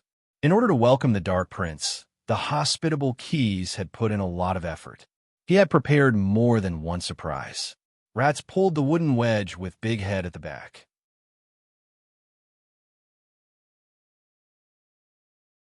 Chapter 469. The pale green sun had already sunk into the dark mountains on the west side of the valley. The sulfur-colored sunset mixed with a touch of powder sprinkled to every corner of the acid fog canyon. It was time for the insects to become active. The night was as cold as water. The New Boom Town was parked at the bottom of the valley like a silent graveyard that had been magnified countless times. However, in the engine room, which was the power center of the town, a heated battle was going on. The welcome party for the Dark Prince was in full swing. As the main guest, Graz ZT was very enthusiastic about it. He was the most handsome one in the party. In fact, according to Six Fingers' original plan, he wanted to keep a low profile as much as possible. He wanted to come quietly and leave quietly, leaving behind only a bunch of schemes that required others to take the blame for. However, his teammates were not good enough, and he did not allow others to underestimate him. Ever since he deduced that Graz ZT was the mastermind, Keys and his companions did not dare to let down their guard for even a moment. Thanks to the undead spies all over Traction City, Snade could monitor the operation of the entire city very well. The old goblin who had been killed by Cronin's stone golem was one of the many informants who buried the corpses under the labor camp supervisor. Although the corpse-burying men did not have much intelligence, they would strictly carry out the orders of their creator. Every time they worked, they would secretly provide information to the half-steampunk half-lich. That was why Rock Obstinate killed all of his slaves and used a golden lamp-burning stick to charm the old goblin. His scheme was exposed before they could even return to the slave camp. The reason why the mission about the engine room was issued in the mission hall was that Keys and his companions had set up a trap. Their goal was to lure out the mastermind and catch him like a turtle in a jar. Without a doubt, the young blue dragon had succeeded. At the last moment, Regis opened a portal, broke through the seal of the acid fog canyon, and summoned Graz ZT. This powerful demon lord was now like an insect caught in a spider's web. He had to fight for his life. Of course, Graz ZT was not an ordinary insect. Even the toughest spider web could not withstand his powerful pull. Although his handsome appearance was deceiving to a certain extent, Six Fingers' enemies knew very well that this demon lord was an out-and-out war maniac. The blood-armored demons, bone demons, and horn demons weren't able to touch Grazite's sleeves even though he seemed to be moving at a snail's pace. Six Fingers brandished his acid explosion-heavy sword as if he was dancing gracefully, but every time he swung his sword, a devil would fall under his sword. Unable to suppress his desire for battle, the ogre Neru charged forward with a roar. However, When the ebony spikes clashed with the acid explosion-heavy sword, he was sent flying backward, his muscles trembling. If it weren't for his two brothers, the paladin Jensen and the desert elf Brock, Grazity might have cut Nalu in half. Other than his powerful strength, Six Fingers was also very agile. In this aspect, even Brock, who was as fast as a sandstorm, paled in comparison. In just a few exchanges, his two scimitars were deflected by Graz-ZT. He had no choice but to retreat and launch a sneak attack using sound spells. The only one who could face Graz-ZT head-on was Jensen. Although his strength and agility were inferior to his enemy, the paladin's Chong-Shan holy power was so dense that it was almost tangible. His opponent would find it extremely troublesome and would not dare to come into contact with him. Chong-Shan Evil Slash. Enhanced Effect. Phantom Strike. Finding an opportunity, Jensen decisively used the paladin's signature skill. Ferocious Chong-Shan holy power surged into the forged steel horse-slaying sword and slashed down at Six Fingers' head. On the other hand, Grazite retaliated. He didn't dodge or evade. Instead, he thrust his acid explosion-heavy sword forward, aiming to pierce the holy samurai's throat while his opponent was wide open from the attack. To be honest, this wasn't a brainless way to fight. Six Fingers was very confident in his physique. Even compared to the clone of Buffett, the Tauren King, the clone of the Prince of Darkness was still better in terms of vitality. That was why he traded his life for injury. Jensen's Evil Slash might have injured him, but with the vitality of his physique, he should be able to recover in 2 or 3 breaths. However, his Phantom Strike would definitely be able to kill the Paladin easily. Without the Paladin, who was a great counter to demons, the other enemies in the enemy camp would lose a powerful ally. His judgment was basically correct. Unfortunately, most of the time, things didn't go according to one's imagination. Ironheart style, Perfect Strike. Keys, who hadn't made a move for a long time, had finished his meditation and was preparing the strongest strike he could make in his human form. This was the strongest attack of the Ironheart style in the 9-sword catalog. As long as he could use it, his opponent wouldn't be able to resist. This was because when he used this move, the masters of the Ironheart style had analyzed and judged all kinds of follow-up possibilities through observation. Therefore, as long as he made a move, it would be a perfect attack, causing the greatest damage to his opponent in the shortest time possible. With Keys' brain power, he could ensure that the perfect strike would last for about 1/60th of an hourglass after he meditated for 1/60th of an hourglass. Although it didn't sound like a lot of time, in a battle between masters, it was undoubtedly fatal to be attacked for such a long time without being able to fight back. Keys attacked like a slithering snake, stretching his body to the limit where he could maintain balance. In the blink of an eye, he was in front of Graz-ZT. He had wanted to trade his life with the Saint Samurai, but he couldn't help but gasp and retreat quickly. This was the beginning of Six Fingers' miscalculation. In the state of Perfect Strike, Keys waved the dragon head warhammer in his hand. The ferocious dragon head elongated in the blink of an eye and directly hit Graz-ZT's right hand that was holding the sword. The animated dragon head bit the evil demon lord's thumb, causing the strength of his heavy sword to weaken a lot. Ironheart style, Disarm Attack. Keys pretended to press the hammer down and then suddenly raised it up. Acid Explosion was taken away from Graz-ZT's hand by Keys. After losing his weapon, Six Fingers didn't panic. He just retreated a little faster. When he retreated to a safe distance, he could summon Acid Explosion back to his hand at any time with a simple spell. However, his reaction was still within the calculation of Perfect Strike, and Keys immediately followed up with another combo. Ironheart style, Blood Rain Throw. Using the unique footwork of the Ironheart style to drive the force, Keys threw the Dragon Head Warhammer at lightning speed. Graz-ZT wanted to teleport or use the advanced displacement cloak, but he was stopped by the magic runes in the engine room.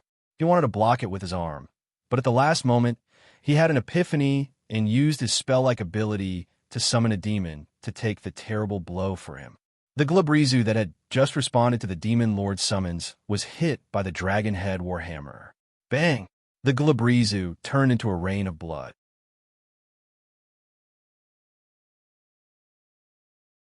Chapter 470. The attack was still ongoing. In fact, Keyes had already thought about it. He would not stop his perfect strike for 1/60th of an hourglass. After all, there were not many tools that could withstand his attacks and test his mastery of the 9 swords. Coincidentally, Graz ZT was one of them. Perfect battle technique. Saint Samurai Jensen commented. He put down the forged steel, horse-slaying sword in his hand and retreated to the side of the 3 ogre brothers with the desert elf to enjoy the battle. In the entire engine room, apart from Keyes and Graz T, only Snade, who was commanding the army, was still active.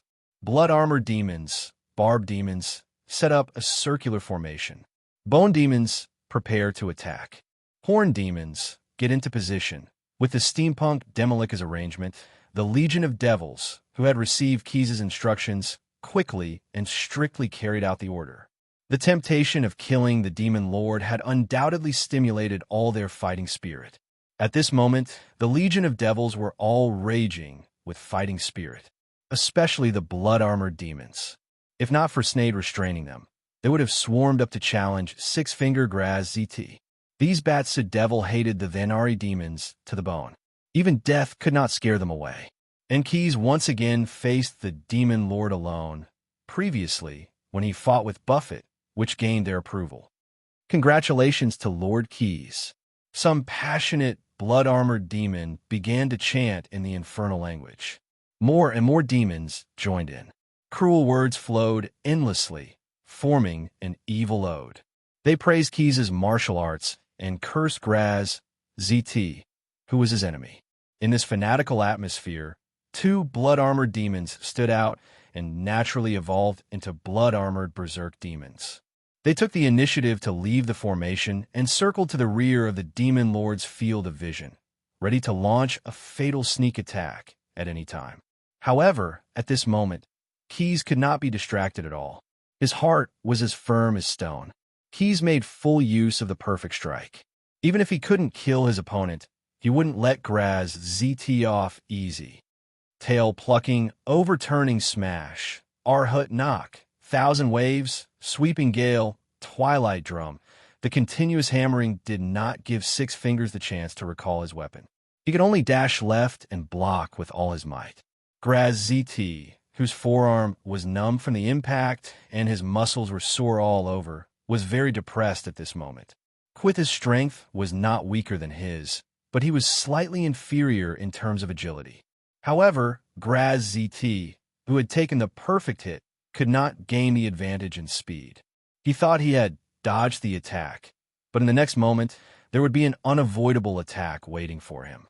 Keyes' movements were as smooth as flowing water, while Graz T groaned inwardly as if he had eaten a bitter pill.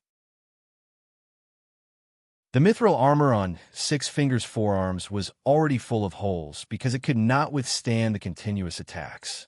It could not protect his arms at all. Helplessly, he could only try his best to avoid hitting his vitals and use the thicker parts of his body to take the hits. Although he was fine for now, Graz ZT's lost face was enough to fill the deepest ravine of the acid fog canyon. Enough! I'm a demon lord. Six Fingers, whose face was covered in bruises, roared loudly. Another weak one. Keyes, who missed his target with the shadow hammer, mocked. Another demon lord so weak that it's almost non-existent. Graz ZT's expression changed from design ash to pot bottom black. I'll make you pay. Evil abode, blood sacrifice tower. This was originally a spell used by an underworld creature or a follower of an evil god to create a residence or a temple. But when a powerful demon lord used this spell, the effect was naturally different. Graz ZT ruled Asgray, which was the name of the 45th, 46th, and 47th floors of the bottomless abyss. The famous Silver Palace, which was Six Fingers' residence, ran through 3 planes. The Silver Palace was made of white stones from Mountain Paradise. It was said that in order to obtain construction materials, he once tricked an entire city of astral apostles into digging white stones for him in the mines. In the end, he secretly transported the stones to the bottomless abyss. Within the Silver Palace, there were as many as 66 ivory towers. Each of them had their own functions. At the cost of not being able to use the evil abode again for a year and losing one of the ivory towers in the Silver Palace, Graz ZT could instantly project one of the towers in front of him. Of course, the greater the distance between dimensions, the greater the loss of the ivory tower's mass. In order to break through the barrier that Stim had set up in the acid fog canyon, Graz ZT's blood sacrifice tower lost all of its materials. However, the ivory tower summoned in such a way was not entirely useless. The rules contained in the Tower of Blood Sacrifice and the subordinates of the Six Fingers who lived in it would not be affected by the loss of quality. The runes that Keys and Snade worked together to set up disintegrated in an instant. The floor, walls, and ceiling of the engine room were immediately covered in thick blood. A chilling monster's roar came from behind the stopped gears. Bah! Graz ZT was hit in the face for summoning the ivory tower, and he spat out a broken tooth mixed with blood and phlegm. Welcome to the Blood Sacrifice Tower. Enjoy the last journey of your life. I will quietly watch the beautiful sight of the blood fountain. After saying that, Graz ZT laid down in the pool of blood and sank into it, never to be seen again. Keys and his companions, along with the legion of devils, floated in the air, vigilant of their surroundings. Snade, hurry up and break the spell. The rest of you, be careful. We are still in Traction City. We only need to, A miserable howl came from the corner of the engine room. Everyone looked in the direction of the howl and saw an axeman with barbed hooks hanging on the wall. His body had turned into a thin layer of skin. Blood-sucking. A sharp-eyed blood-armored demon saw something because he was standing closest to the first victim. However, just as he was about to shout out what he saw, a gust of bloody wind blew past and took his head. It's the spell of the Blood Clan. Snade recognized something. Everyone, be careful. It might be a legendary-level vampire. Many people, including Keys, believed that a Demolic could recognize a vampire. After all, both of them were undead creatures.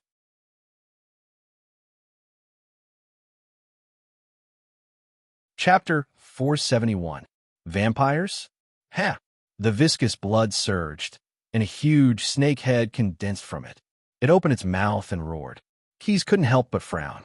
Although it had a strong, guttural sound like sticky phlegm stuck in the throat, this sentence was indeed spoken in the Draconic language. The spoken form of the Draconic language sounded harsh.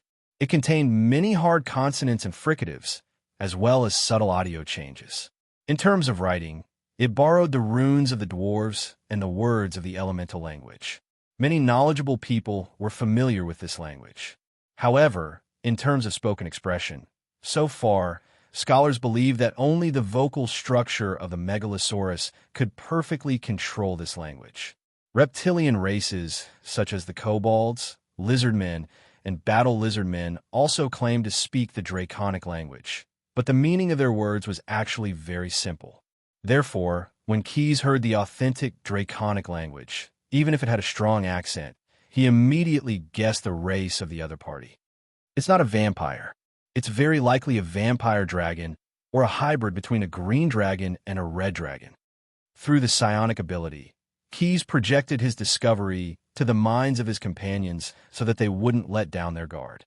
After receiving his message, the others might not pay much attention to it, but Snade immediately became extremely vigilant. As a half-lich, Snade had a reserve of knowledge that ordinary people couldn't reach. He knew what a vampire dragon was. It wasn't an undead creature that ordinary vampires could transform into.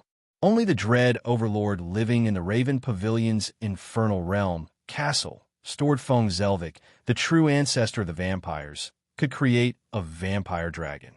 Snade didn't want to know about the Raven Pavilion's infernal realm, let alone go there. He didn't know that entering the Raven Pavilion was passive. Although the dread overlords weren't particularly powerful, the source of fear they used was extremely strange and evil. Due to the influence of the twin snakes of order in other places in the multiverse, even in the bottomless abyss and the chaos sea, the weak defeating the strong, and the weak defeating the strong were rare events. However, in the Raven Pavilion's infernal realm, such things seemed to happen at any time, as long as it could attract the attention of the source of fear. It was said that many gods who didn't believe in heresy had formed groups to go to the Crow Pavilion's infernal realm, but in the end, only a few returned. Later on, not only did they all keep the Crow Pavilion's demon realm a secret, they even mobilized their followers to block any news about that world. The reason why legends about Crow Pavilion Castle were still circulating in the multiverse was that the Dreadlords had created creations similar to vampire dragons. There were definitely not many of them, and deployed them in every corner of the multiverse. The purpose of the Terror Lord's actions was to leave a seed of his memories in the multiverse, bathed in the origin power of fear. Even if they didn't need to continuously collect the fear of mortals, they still had to make some mortals remember them. Six-Fingered Grazide's ability to control a vampire dragon was somewhat out of Snade's expectations. After all, logically speaking, they shouldn't be controlled by anyone other than Stode, and it was impossible for the Dread Overlord to cooperate with anyone outside of the Crow Pavilion. Then, the only remaining possibility was that Graz-ZT had used his powerful strength to remove the Terror Lord's control over the vampire dragon and made it one of his subordinates. Snade's speculation was actually close to the truth. The Dark Prince had indeed used the Ivory Tower to erase the influence of the Crow Pavilion's demon realm on the vampire dragon through continuous blood sacrifice ceremonies. The reason why he did so was because he was very optimistic about the potential of this undead creature. For example, in the unsuccessful away battle this time, the strength of his clone was relatively weak and thus suffered a great loss. Instead of forcing himself to fight head-on, it was better to summon the vampire dragon to clear the battlefield. Back then, a large amount of resources had been invested in the construction of the Blood Sacrifice Tower, and it would be a real waste if it wasn't used as a decoration. Fine steel was always used to make sharp blades. If the vampire dragon failed, it would only be a loss of the investment in the past for Graz-ZT. If it succeeded, he would obtain a mobile Bodor fortress. This isn't a loss. Hiding in a special space deep in the blood, the demon lord comforted himself. He pressed his fingers against his cheek, which was still aching because he had taken a few hits from the dragon head warhammer. I smell the scent of a megalosaurus. Oh, it's a young fellow of the same race that makes me jealous, the vampire dragon said again. Logically speaking, since Keys had obtained the power of a dragon, his body odor had completely disappeared. The other megalosaurus that he had encountered before, no matter how sensitive their sense of smell was, they couldn't use their pheromones to determine his age. However, the vampire dragon was obviously not one of them. This type of undead megalosaurus had unique sensory organs. The medium that they used to smell wasn't pheromones, but a kind of intuition that couldn't be described with words. For creatures of other races, this ability had the possibility of failure, but for the various species of megalosaurus, the vampire dragon had an amazingly accurate intuition. They were filled with deep jealousy of the living megalosaurus. Don't worry, I won't kill you. I will give you a new life. For example, a zombie dragon is very good. A vicious curse came from the vampire dragon's mouth. On its smooth, snake-shaped head, scarlet blood flowed strangely. The so-called zombie dragon was actually a type of undead megalosaurus that was even more miserable than the vampire dragon. That kind of thing didn't have any wisdom at all. It was conceivable how angry Keys was at this time. The evil guest who came to the door dared to talk nonsense to the master. If he didn't teach him an unforgettable lesson, Keys would feel really sorry. Spell maximum, whirlpool water, drawing technique. The blue dragon was able to master make water and foul water when it was still a dragon whelp. By combining these spell-like abilities with his metamagic specialty, Quest had created a new and powerful spell. It could quickly absorb water from the surrounding environment and condense it into a large amount of clean water. The reason why he developed this spell was originally to facilitate the establishment of a colonial stronghold in the island world, but now it had become a sharp blade to attack the vampire dragon. The biggest component of blood was water. The engine room was already full of blood plasma, which was just right for the whirlpool water drawing technique to play its role. Like a turbocharged water pump with full horsepower, the water inside the blood plasma was quickly stripped away. First it became water vapor, then it was attracted by the spell and gathered together. After losing water, a large amount of blood plasma turned into blood scabs. The dark red blood dust covered the engine room with a layer of mottled blood. P.S. Below is not counted in the word count. I've created a discussion group 618382262 for Scales of Eternity and welcome everyone to join in the discussion, especially the newbies who didn't know how to manage their works. Seeing that many works of their predecessors were included in the book list and promoted to each other, they were really a little jealous. They hoped that the readers who were familiar with this field could help to clear their doubts. Thanks for the newbies.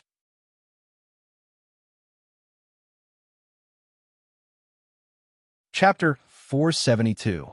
The whirlpool water drawing spell severely injured the vampire dragon, but it could not kill it completely. At least, it was impossible to kill it with just this one move. However, because the blood had turned into blood scabs, many of the treasures that the vampire dragon had kept in its nest were exposed. Enchanted armor, magic staffs, magic rings, gold coins. These things were scattered and mixed in the dust like blood scabs. And because it lost the nourishment of the blood power spell lost its effect, and these enchanted items were more or less damaged. The vampire dragon was so distressed that it almost went crazy. That was the driving force behind its nest. It was the wealth that it had accumulated over the years, the precious wealth that it had obtained from Graz ZT. Bastard. Although the vampire dragon wanted to continue spouting nonsense, once Key started attacking, he would not give it the chance to open its mouth. With a thought, the young blue dragon used Commander Bartho's ability to order the blood-armored berserk demon to attack. Keys had just noticed that 2 blood-armored berserk demons had transformed into blood-armored berserk demons, and it seemed that they wanted to ambush Graz ZT. But now that the demon lord was hiding, he could only let the blood-armored berserk demons fight the vampire dragon head-on. Compared to the ordinary blood-armored berserk demons, their bodies were more muscular, and their reaction and movement speed were much faster. They held the purgatory spears that were densely covered in spikes and flew in the air, circling around the vampire dragon's snake head that was poking out blood. Perhaps because they had evolved from blood-armored berserk demons, they could use some powerful joint attacks without a teacher. For example, plow blade dance. 2 identical purgatory spears were used by the user with the same strength, but they were slashing at the target from opposite directions. If it succeeded, even if the vampire dragon's neck was made of iron, it would be twisted in an instant, let alone a mere body of flesh and blood. The purgatory fire on the tip of the spear burned brightly, adding to the power of this powerful move. However, just as the purgatory spears were about to touch the vampire dragon's neck, the huge snake head suddenly turned into a mass of weapons. Their weapons missed their target. The 2 blood-armored berserk demons were unable to stop in time and suffered a fatal counterattack. When creating the vampire dragon, the Dreadlord had spent a lot of effort to let this undead creature retain most of its abilities when it was alive. Without any warning, a dragon head suddenly formed beside a blood-armored berserk demon. It opened its mouth and spat out blazing flames. As a member of the Batsa Devil, the blood-armored berserk demon was naturally immune to fire. The raging flames could not make him retreat. However, the vampiric dragon's breath was a little strange. There was something even more terrifying hidden in its breath. The forked tongue was covered by the flames and shot out silently, hitting the blood-armored berserk demon who was about to swing his spear. Pooh! The purgatory plate armor on the blood-armored berserk demon's body did not provide any effective protection against the sharp tongue. After being pierced by the vampiric dragon's tongue, the blood-armored mad demon was just about to retreat when he felt a wave of dizziness wash over him. It turned out that on the tip of this undead creature's tongue, there was an anesthetic that was enough to knock out more than one megalosaurus. This physiological structure was completely to make the victim resistant to physical attacks, so that the vampiric dragon could draw the victim's blood. Gulyu, in the engine room, there was a sudden, unsettling sound. The long tongue was sucking the Batsu devil's blood at a speed visible to the naked eye. The muscles on the blood-armored mad demon's body shriveled up, and its blood-soaked skin gradually turned greenish-white. Take advantage of this opportunity to kill him. The commander of the blood-armored mad demon unit seized the opportunity and ordered loudly. Logically speaking, vampires and their descendants did not have the ability to protect themselves when they were sucking blood. Unless they could give up on sucking blood, the vampire dragon could not do anything at this moment. This included turning into mist again to avoid the attack. Competing in numbers? The vampiric dragon glanced at the demons rushing toward it. Not only the blood-armored mad demons, but also the bone demons, horn demons, and other winged Batsa demons, and suddenly let out a mocking laugh. Suddenly, one of its fangs shot out and hit the blood-armored mad demon, who had been drained of more than half of its blood. The sharp teeth pierced through the blood-armored mad demon's chest, and the tip of the fangs drilled a terrifying bloody hole in its back. Then, the vampiric dragon retracted its tongue without thinking and turned its evil gaze to the other blood-armored mad demon. Create vampire spawn, dragon tooth soldier. As the short incantation was recited, the tooth that the vampiric dragon had driven to fall off instantly exploded on the blood-armored mad demon's chest. The Batsu devil's strong flesh was torn apart and minced. Then, under the drive of some kind of force, it was kneaded into a ball. A humanoid creature suddenly broke out of the cocoon of minced flesh and immediately intercepted the Batsu devil, who was about to attack the vampiric dragon. Its height was about the same as that of a normal human, but its skin was a color between dark brown and rusty red. The vampiric dragon developed this brand new spell by combining its ability to summon dragon tooth soldiers and the ability to create vampire spawn. The skin of this vampire dragon tooth soldier was the tooth enamel of the megalosaurus, and the inside of its body was a drop of the vampiric dragon's blood derivative. As long as the sharp claws of the vampiric dragon tooth soldier pierced the opponent, it would gradually strengthen or repair itself by sucking blood. It was like being born with the vampiric touch. It was very difficult to deal with, and if one was not careful, one would suffer a great loss. The centaur at the front had its wrist scratched because of a moment of carelessness. When it broke free, it almost died from excessive bleeding. Moreover, it seemed that the vampiric dragon had used some kind of secret method. Every time the vampiric dragon lost a tooth, it would not take long for it to regrow. He kept urging his teeth to fall off, and in a short time he gathered a large group of vampiric dragon tooth soldiers. Of course, the vampiric dragon tooth soldiers that appeared one after another did not grow in the flesh of the Batsa devil, so they did not perform as well as the first vampiric dragon tooth soldier. But the advantage was that it was easy to create, and they could win with numbers. This vampiric dragon's speed of creating vampiric dragon tooth soldiers is almost on par with the necromancer's ability to summon undead creatures. This is most likely his trump card. Looking at the vampiric dragon who was fighting the legion of devils with the vampiric dragon tooth soldiers, Half-Lich Snade analyzed. One of them, the young blue dragon, added. Keys did not believe that the vampiric dragon tooth soldier only had this much ability. Although the vampiric dragon tooth soldiers looked stunning, they could not be compared to the organized Batsa Legion. If this was all he had, then it was only a matter of time before he was defeated. He would not forget that the moment the vampiric dragon appeared, it said that it would turn him into a zombie dragon. Could it be that it was bragging? It's better to be safe than sorry, Keys said in his heart. I can't delay any longer. Moreover, there is still Graz-ZT hidden somewhere that has not been dealt with yet.